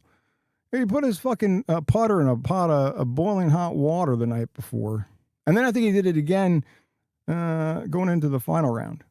I want to say it was Eric Cole. I got to look at but there's somebody at ISCO last week. I want to say it was Eric Cole. Put his fucking putter in a pot of boiling water. So maybe Schauffele needs to adopt that method this week, because his putter has been fucking ice cold. But he has a win in 4 straight. So he's won. Let me go back. So he has 4 straight, tied for 17th at the Open, and he's going to win. And he was tied for 20th here in 20. So he's a past Open winner. He's had 4 straight tied for 17s, and he was tied for 20 here in 2017. But Schauffele's like money. For him, as far as what I wrote down, Schauffele and majors. It's like 50% of the majors that Xander starts, he's a top 10 or better. It's almost like, again, there's no guarantees or death and taxes, but Schauffele at majors is typically money when you're looking at placement bets. Tom Kim, obviously your winner last week at the Genesis Scottish Open. We're hoping we see that version of Tom Kim, and also the version of Tom Kim that was tied for second at Liverpool, and not the guy, and not the Tom Kim who miscut each of his last 2 Opens. Now, he was a favorite. He was a big favorite at the John Deere. And then he was also a big favorite. He ranked high in the model for the Scottish Open, and obviously he won it. Now, as far as off the tee, he's looked a lot better off the tee than he had over the past month last week. And then we said Colin Morikawa early on in the program here. We said that Morikawa could be a sneaky bet. I even saw an interview with him today. He said he feels like he just had a kid with his wife, and that kind of changed things. And I guess he's a little bit more focused now. And I guess that was weighing on him because his wife was, due, and that was on his mind. But now he said he's more relaxed, and it feels like things are starting to turn around for him. Now, his short game has been a concern of late, but otherwise, he's trending up and to the right as far as his game. He's already won an Open in 2021.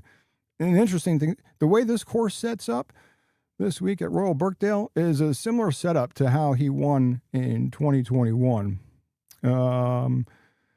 JJ Spawn, he was disappointing at Shinnecock, but you'd expect that he would perform a little bit better.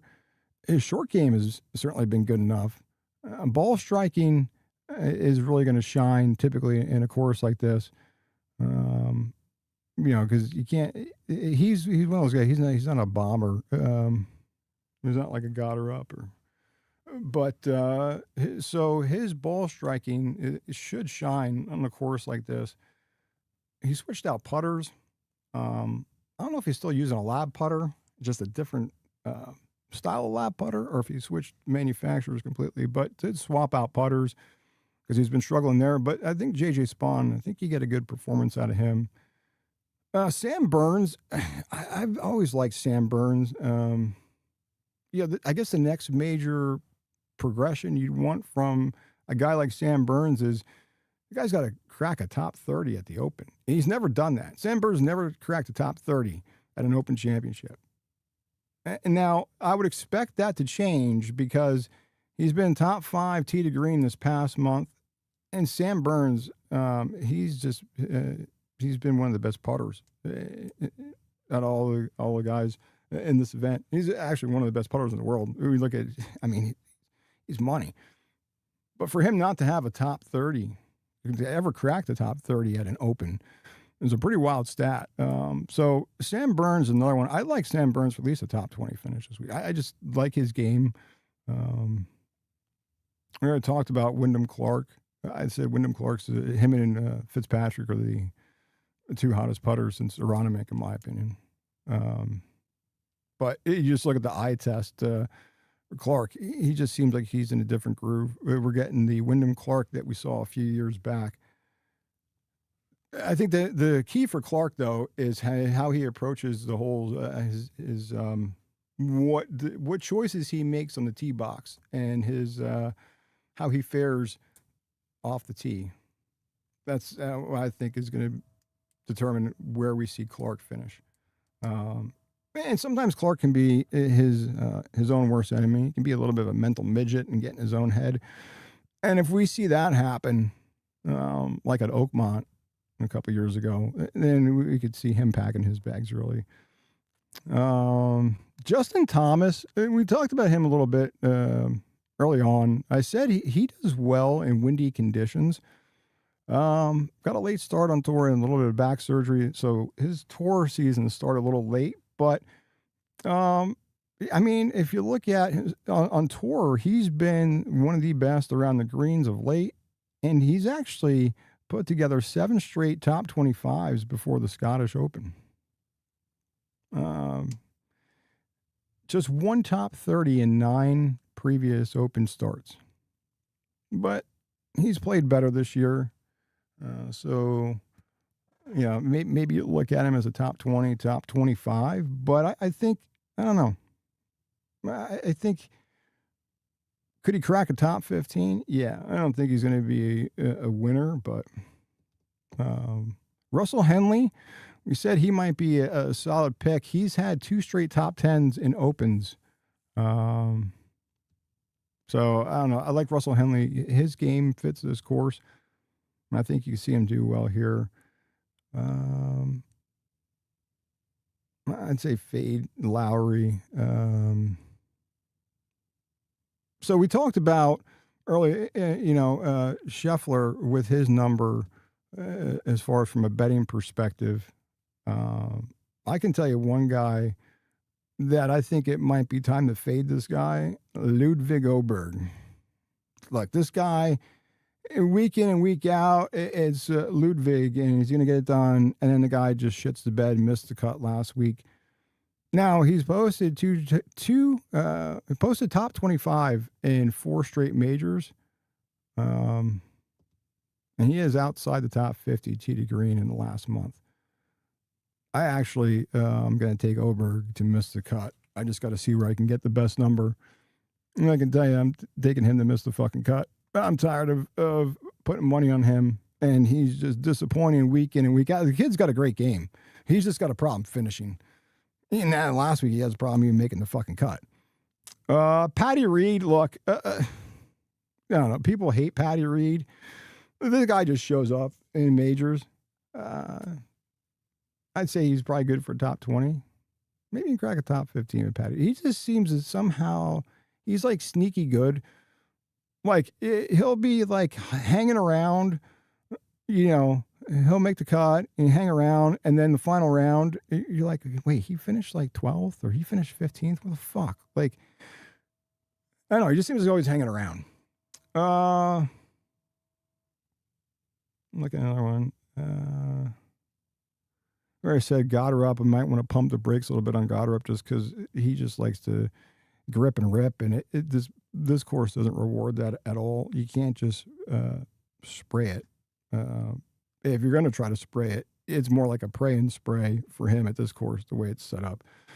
So I would say, even though he was a solo third in his Open debut last year, I just don't.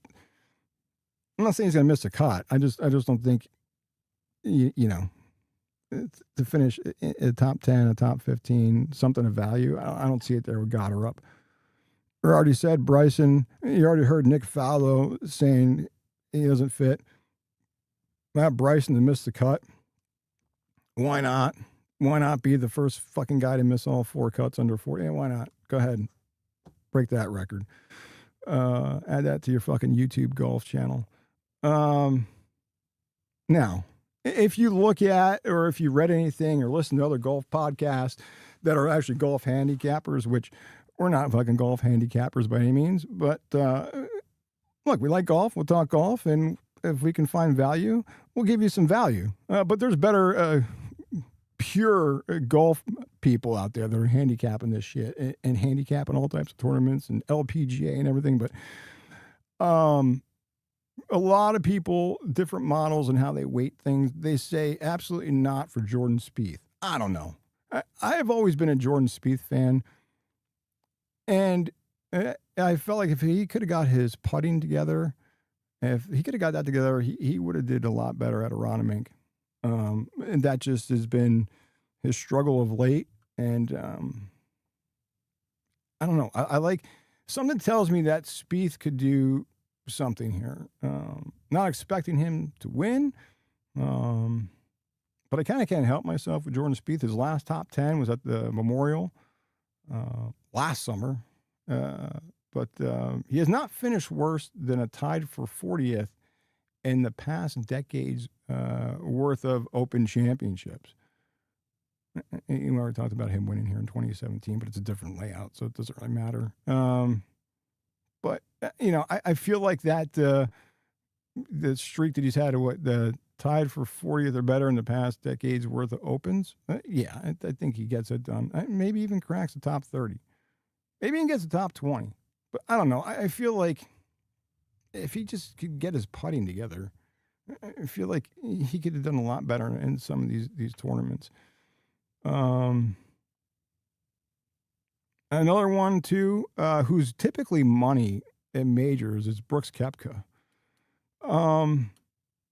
He just looked bad last week. Missed the cut. I don't know. I have a feeling Koepka could miss the cut, too. His putting's just been fucking atrocious.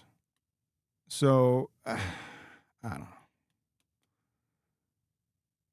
Another one, maybe a flyer in the top 20. We'll look at some odds. Ricky Fowler. I've always liked Ricky Fowler, too. He's always typically done well at Opens. But, I don't know. There's some kind of names that kind of looking at where they kind of fared. But, I mean, I guess, I don't know. I'm trying to look and see. Gary Woodland. I would like to take a flyer on Gary Woodland. I just don't know. It's not really done well. I don't know.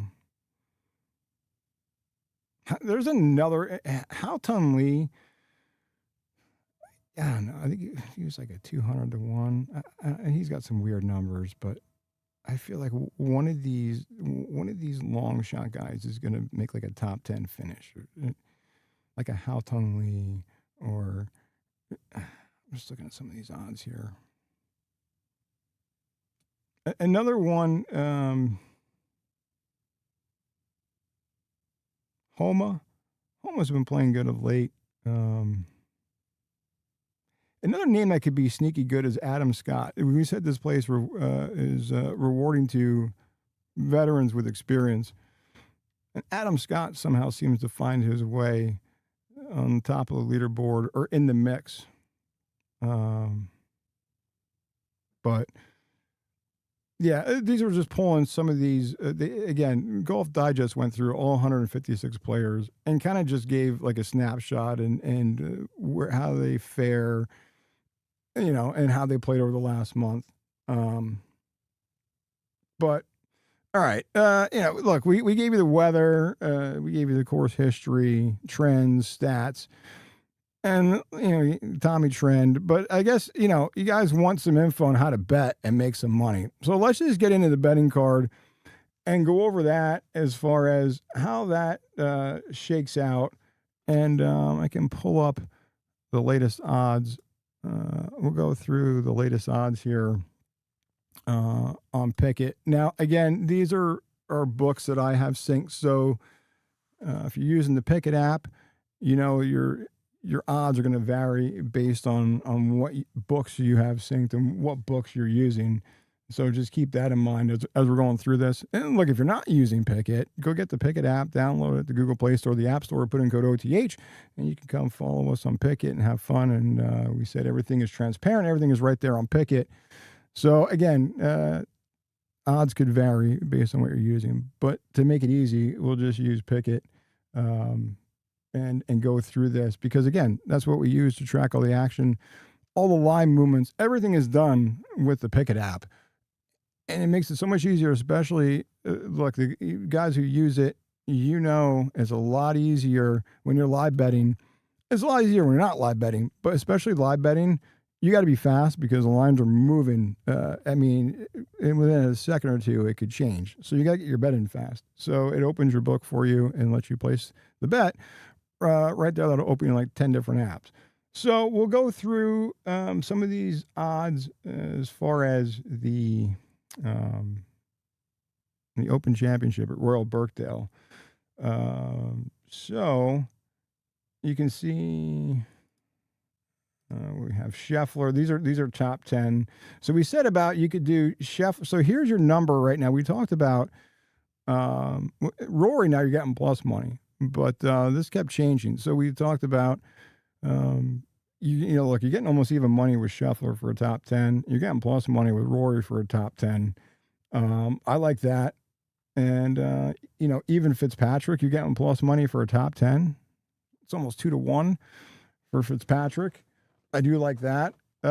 Even Schauffele, just because, we say 50% of his majors, he's top 10 or better, tied for 11 with that. He's top 10 or better in like 50% of his majors. I don't like the Goddard number. I don't see the Hovland number is interesting for a top 10. Let me see what else we have. Let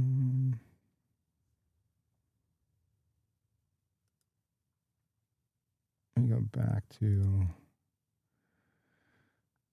So here are this came down a little bit. It was like plus 800. It's now Scheffler's come down a little bit. So Profit X, almost 8-1. There's Rory at 10-1. And then there's a little bit of a drop there with Fitzpatrick. So when these odds started popping before the Scottish Open was finished.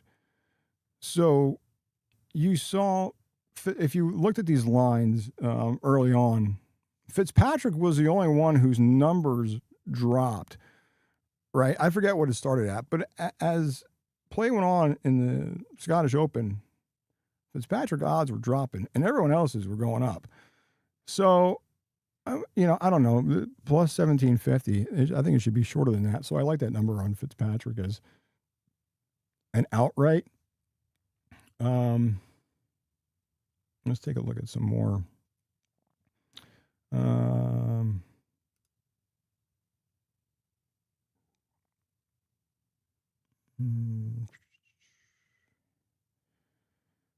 There's another interesting one. I have some of these numbers here. These are all to make the cut. It's hard to find some that have missed the cut. Um,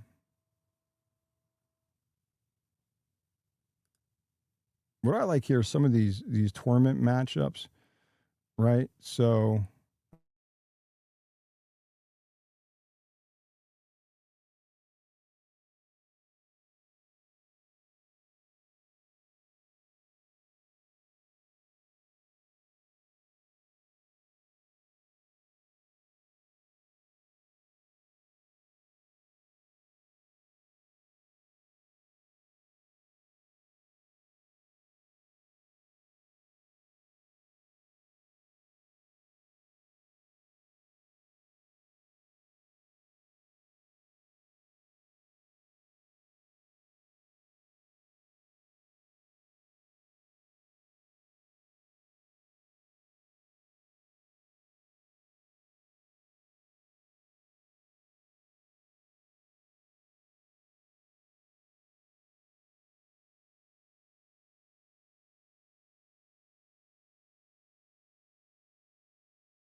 All right, I think we're back. What the fuck? That's like the second time in the last couple weeks that a fucking a storm has rolled through here and completely lost power. And this time I didn't even bitch about the fucking heat wave that we had last time, and put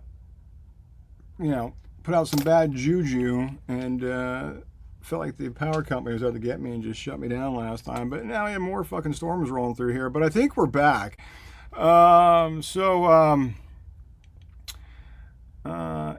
So anyway, we're gonna roll through some of these. Apparently it's still raining. It wasn't even supposed to fucking rain here. It was hot as fuck here.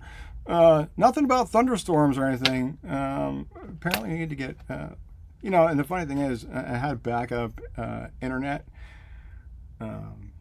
That I got rid of because I fucking never need it, and twice now in like the last 3 weeks it's happened. So maybe I need to get the fucking backup internet shit. But anyway, we'll go through some of these picks, and let's see. We do have the Alex Smiley one. What odds did you get on Smiley? I'm just curious if you're still here. Let me know what odds you got on Smiley. That Smiley one's an interesting one. Marco Penji. That's another good one. Actually, let me see.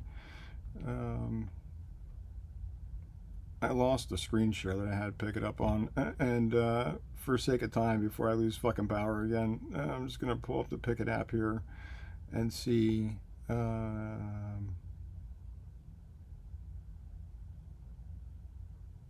See what else we got on. I'm trying to pull up these Penji and Smiley odds. That'd be some deep odds for Smiley.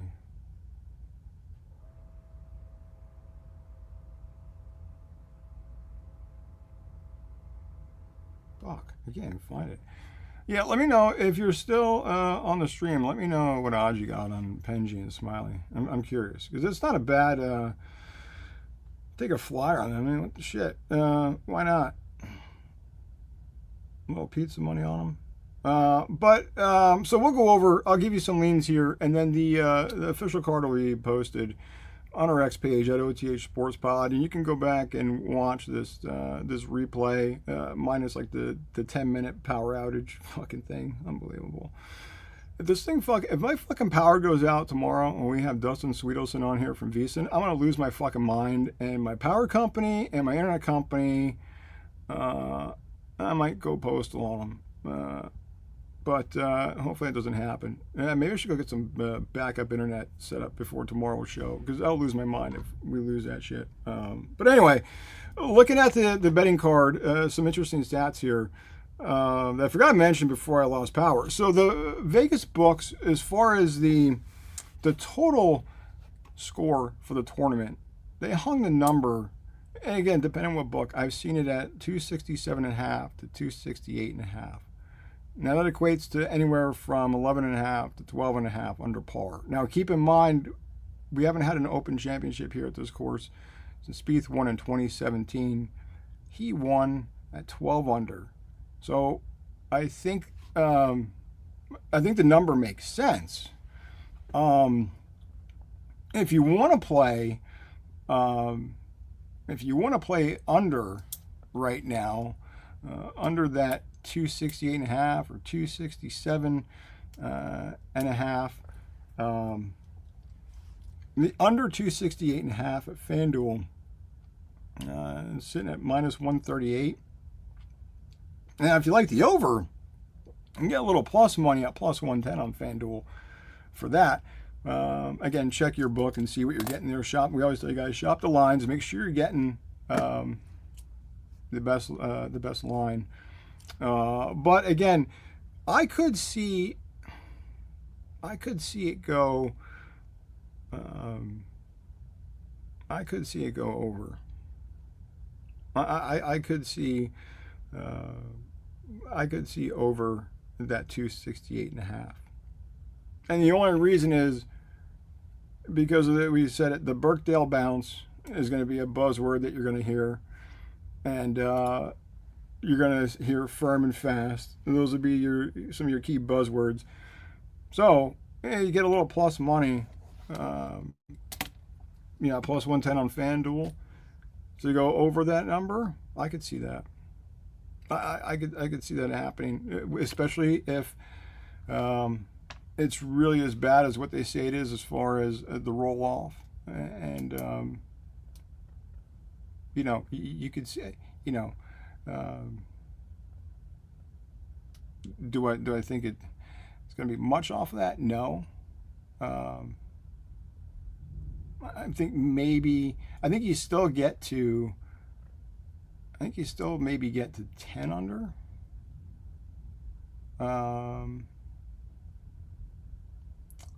But yeah, I don't know. I don't know. If you want to go the other way, I don't think you get past like 14 under. I think you're going to need a minimum of 10. I think the floor is 9 if you really want to. If we get some crazy, just some just unfavorable conditions, whatever. Maybe 9 under as the floor. And as far as the ceiling, I'd say 14, 15. So again, FanDuel. If you like the under 268.5, you think they're going to go low. I mean, the weather is going to be favorable for scoring. You're only going to get mild winds compared to what we've seen at other Open Championships. The reason why I don't know if it's going to be much lower than that is this bounce and these crazy roll-offs, and the course isn't going to hold anything. Go turn the TV on the Golf Channel and look. It's fucking burnt out. It's baked.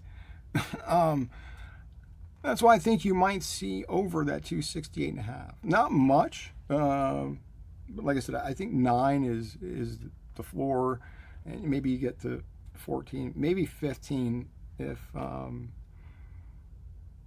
some guys can make a couple birdies here and there. Card a couple bogey-free rounds.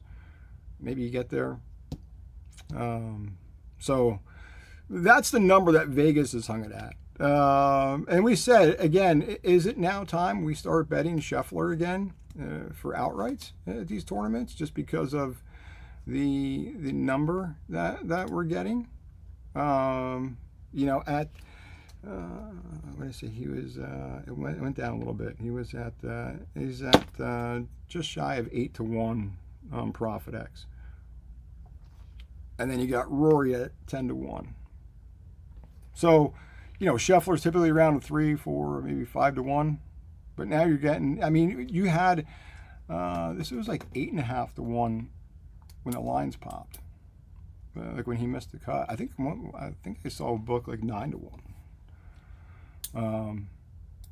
So is Scheffler playable now as an outright with these numbers? I mean, because if you look from an odds perspective, this is the highest outright number that we've seen on Scheffler since the 2024 Pebble Beach Pro-Am. So, is this finally where this outright kind of makes sense to throw a couple shekels on Scheffler? Shekels on Scheffler for an outright? We already talked about the Rory versus Scotty. You do the top 10, right? For both of them, I feel like it's a sneaky safe play for Scheffler and Rory as a top 10. Scheffler was like what did I say? He was minus 138, and Rory you're getting plus money. Let me see, top 10. So top 10, Scheffler is minus 108. So it's almost even money. And Rory is plus 138 for top 10. I do like that. I think that it's a sneaky play. And remember, if you're playing these, make sure you're getting ties with this. Don't ever take one of these bets without a tie. I mean, if you want to, you can, but I've never fucking bet this shit without a tie. Fuck that. Make sure your book is giving you ties. So, and then we talked about fading Ludwig. I'm taking him to miss the cut. I just got to line shop and see what number I'm getting and who's going to give me that. My guess is probably going to be a prediction market like Novig or Profit X or something. Maybe not. Maybe I'll get something better. But so I do like. So the fades would be Bryson to miss. I think Koepka's going to miss. I think Ludwig's going to miss. I'll probably play one more, like 4 to miss. I just don't know who the 4th is going to be yet. Now, we talked about Xander quite a bit. He might be like the most boring golf bet. but look, historically in majors, it just feels the same. It's just like rinse, wash, repeat with Schauffele. I mean, nobody talks about him. There's no excitement with Schauffele. But then you look on Sunday, and he's sitting right there on the first page of the leaderboard. And we said it, top 12 or better in 5 straight majors, tied for 11th or better in all 3 majors this year. And like half, it's like 50% of all the majors that he plays in, it's a top 10 or better. So it's almost like a Schauffele top 10 at a major is almost like becoming a retirement account, right? It's just, I mean, he just slowly works his way up there. Nobody talks about him, but you look at the leaderboard and he's right there. And we talked about, Fitzpatrick and Wyndham Clark. I feel the hottest players since Aronimink. The head-to-head plays, this is where it gets interesting, where you do the tournament head-to-head plays. These are plays that I have in pocket. Justin Rose over Hovland head-to-head play. That was plus 100. Again, I like the story with Justin Rose coming back to where it all started. He's been playing really good. And now Hovland's been playing well of late too, but not so well at the past 2 opens. I like Rose. I trust his form lately. And look, I trust Rose's short game and his iron play more than Hovland's in these conditions. So I do like that head-to-head tournament play, plus 100. I said, I don't know, something tells me to take Jordan Spieth this week, that he maybe does a top 20, maybe a top 25. I did take a Jordan Spieth in a head-to-head play over Justin Thomas at plus 100. Again, it's not the same course he played in 2017 and won on. But Spieth, look, Spieth was hitting from the fucking trash cans the other week at the John Deere, moving trash cans and getting up and down from the trash cans. So his creativity is bar none best on tour. The links experience, just again, the history here, even though it's a different track layout. But the plus money at plus 100, I do like that over Justin Thomas. Matt Fitzpatrick over Rory for a head-to-head tournament matchup at plus 102. And it's not probably going to be a popular play because, again, Rory's probably the favorite coming into this. But I said Fitzpatrick's been the hottest player since Aronimink. And the course fit has Fitzpatrick all over it.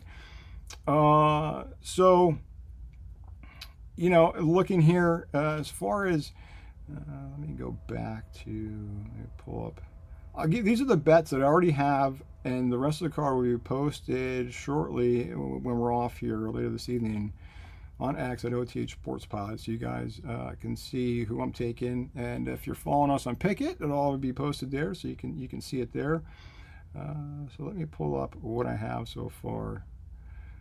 All right, so here's what I have so far in pocket.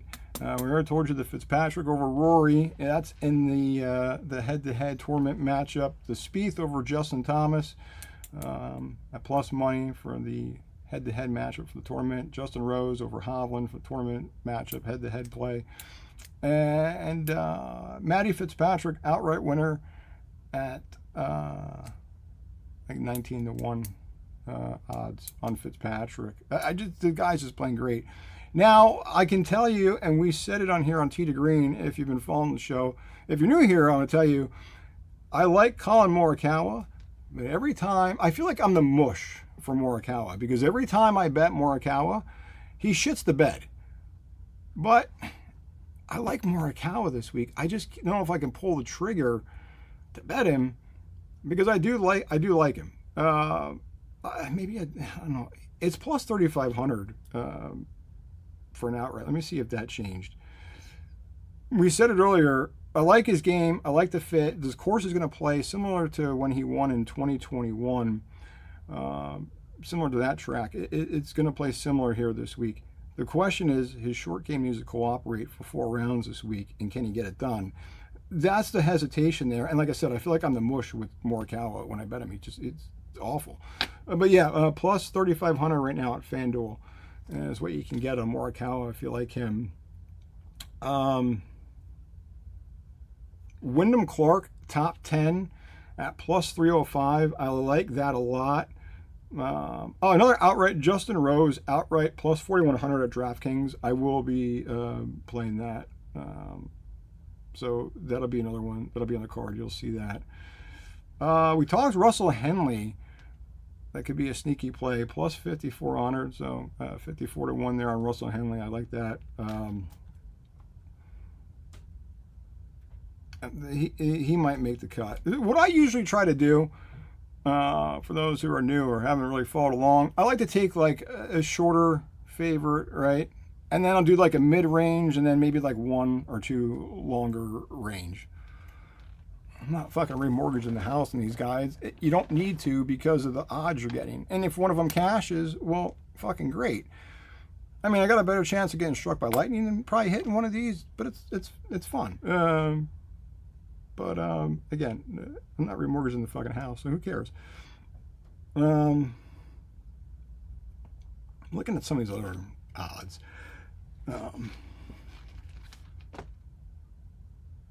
What did they say? They said Alex Smalley as the winner. The Alex Smalley odds are, holy fuck. I'm seeing 230 to 1. If you got that at 230 to 1 for Smalley, shit, that might not be a bad flyer. See, now that's a hell of a long shot. Eric Cole at 245 to 1. There's Marco Penji, 245 to 1. Gary Woodland, 245 to 1. Hao Tung Lee, 250 to 1 on Hao Tung Lee as an outright winner. Not sure who my like super dark horse long shot is going to be, but I can tell you the Justin Rose pick will be on the card for sure. I'm high on Justin Rose this week. Even like I said, top 20 plus 163. He's 4 straight top 20s in majors. You said the Wyndham Clark top 10. Brooks, Bryson, Ludwig, and there's another name I'm going to take to miss the cut. I just don't know who that's going to be yet. But that's what I have in pocket so far as plays.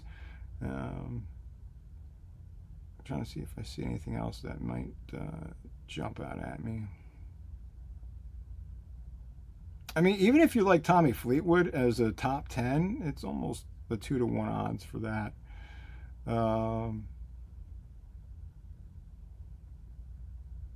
As far as top 20s, look, even, I mean, there's not too much juice on a Fitzpatrick or even a Fleetwood for a top 20. They're both sitting at minus 112. Those are on DraftKings. And then Rahm, if you like want to take a flyer on Rahm for a top 20, you're getting plus money there, plus 117 on Novig. Schauffele, you're even getting plus money for a top 20 at plus 135. Now, Schauffele, we said 50% or more of the opens that he plays in, his top 10 or better. So if you like Schauffele for a top 10, so Schauffele for a top 10 is plus 300. I'll take that'll make the card for sure. I'll definitely take Schauffele at plus 300 for that. We said it's almost like a fucking retirement account with him. He just slowly just works his way into the mix, but nobody talks about it. So now you can talk about Scheffler all day long. I don't care. I like Scotty Scheffler a lot, but it's always fucking Rory, and you don't see anything else. Maybe NBC will do a better coverage than CBS, because I've about had it with fucking Immelman and Jim Nantz. It's the same repetitive bullshit. with the golf coverage. It's fucking terrible. So hopefully a better showing from NBC on their coverage this week. Let's see. Top 10.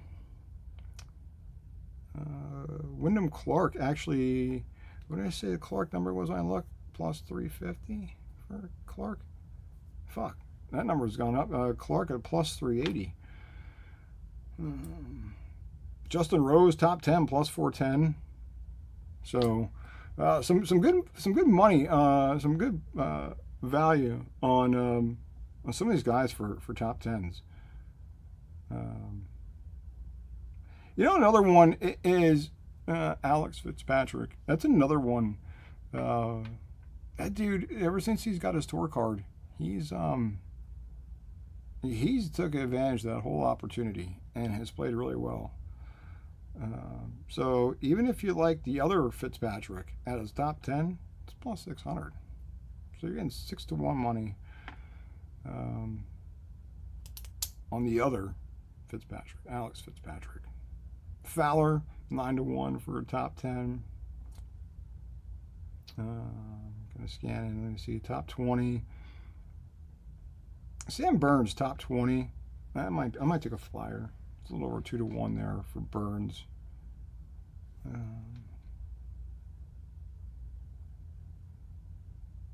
Yeah, I don't know. But we'll have the official card posted on X at OTH Sports Pod later this evening. So those will be on there shortly because we do have 1:30 tee time. So I'll get it posted so you guys can do with it as you will. And like I said, it'll also be on Picket. You'll be able to see it on Picket if you're using that Picket app. And if you're not, go get it. Come have fun with us on Picket. But a couple things with live betting, and then we'll get on out of here.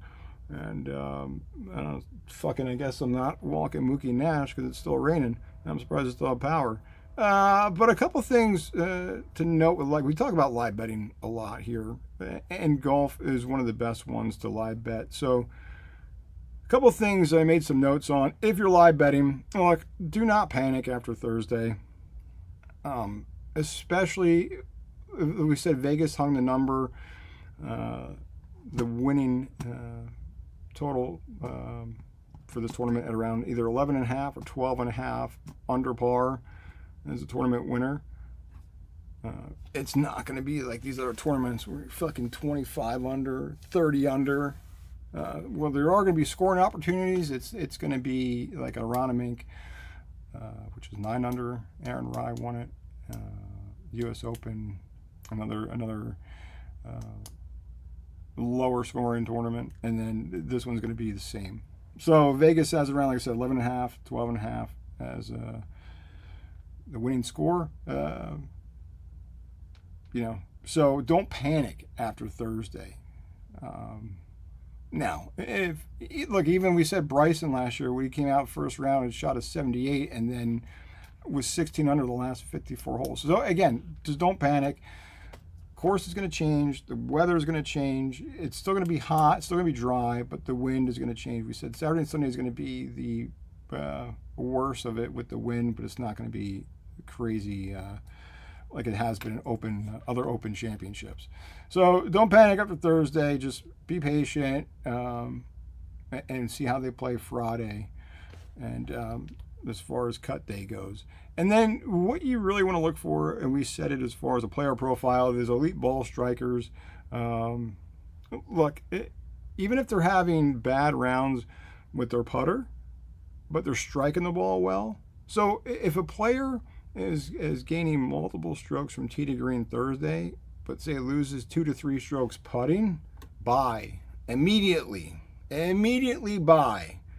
Especially with these slower links greens, buy it. So that's my tip for the weekend. That's probably the best tip I have for you for the weekend.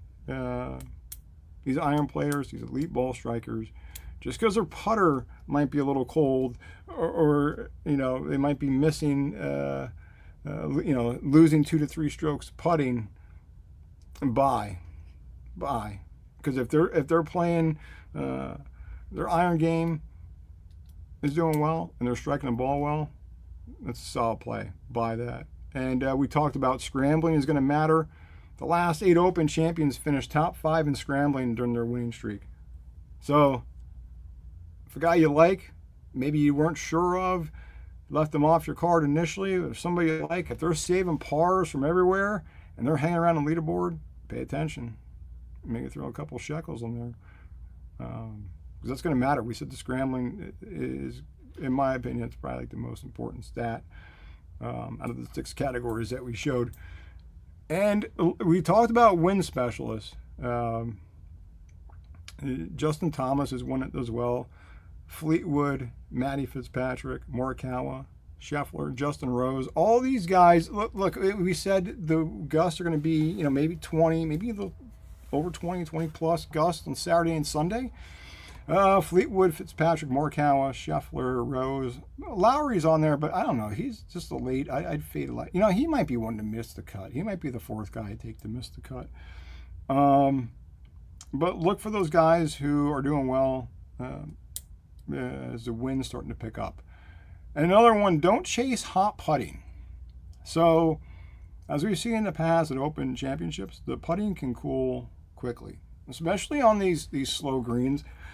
If I'm going to chase anything, it's going to be the approach play, the fairways hit, greens and regulation, and scrambling. So pay attention, whether you're listening on Sirius XM radio through the broadcast, or you're watching it on whatever fucking streaming service, or Peacock, or USA. I don't know what the fuck it's on. But pay attention to the approach play, the fairways hit, greens and regulation, and the scrambling. So, like I said, if there's someone you didn't take a flyer on initially, but you're thinking about it, if they check the boxes there, I would seriously think about playing them. Or maybe you took somebody and they're shitting the bed and now you want to hedge it. Well, that's the other thing. If you have the Pickett app, it'll give you hedge alerts on when to hedge your bet. And so it does all the thinking for you. And you can set alerts, but it tells you what your hedge opportunities are. So again, you gotta be mindful if you're live betting. So just to recap, don't panic after Thursday. Look for the elite ball strikers, even if they are having a bad round putting. Make sure you pay attention to the scrambling stats of these guys. Pay attention to the weather, the wind, and look at guys who historically do well there. And look, the hot putters, they're probably going to cool. So don't chase that. Rather look at the approach play, the fairways hit, greens and regulation, and the scrambling. So, and we said at Royal Birkdale is going to reward patience, creativity, iron play, and the decision making that these guys are going to be taxed with all weekend long. So if you're betting it, don't just watch the leaderboard. You got to watch how these guys are moving around the golf course, and the stats matter. Whether you can, and look, you don't have to sit down for 4 or 5 hours and watch this shit. You can get the stats.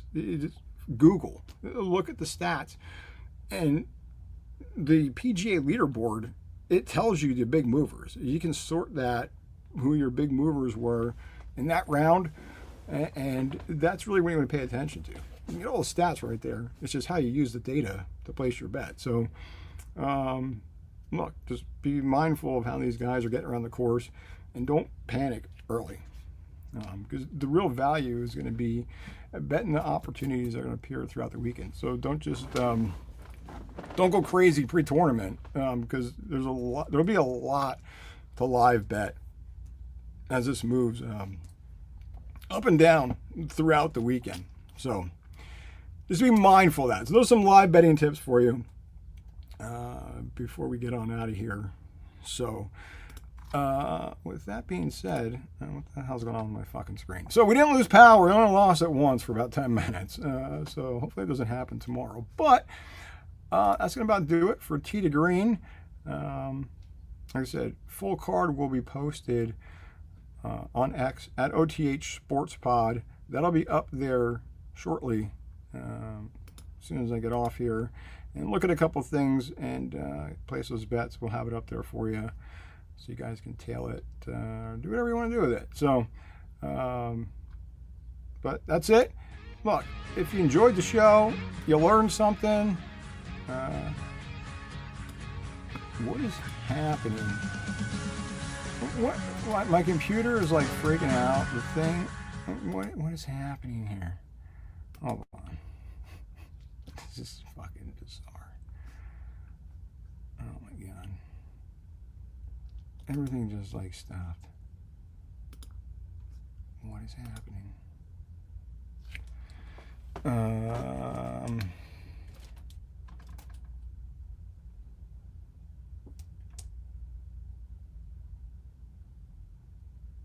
I don't even think I have a mic.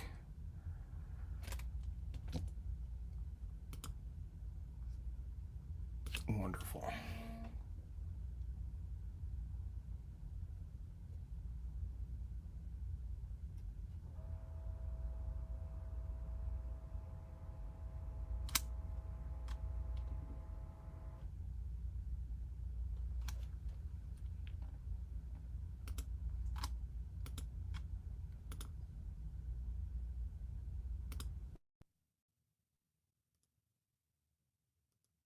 All right, let's try this. I don't even know if I have a. I don't even know what the hell is going on. Everything's fucked.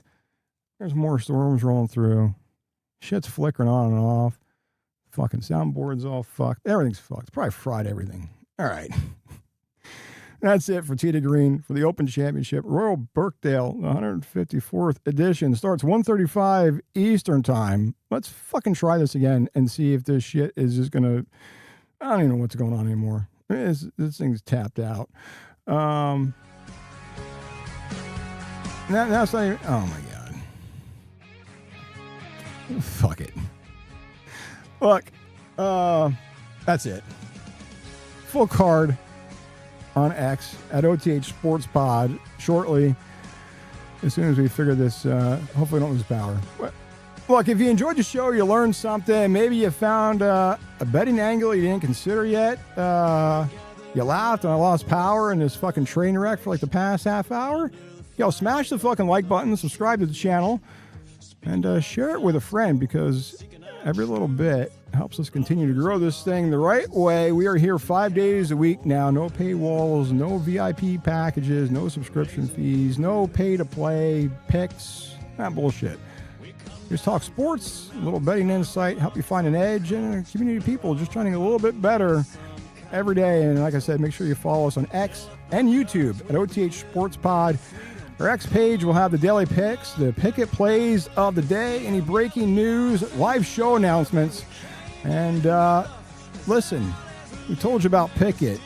We are powered by Picket. Get the Picket app, Google Play Store, the App Store.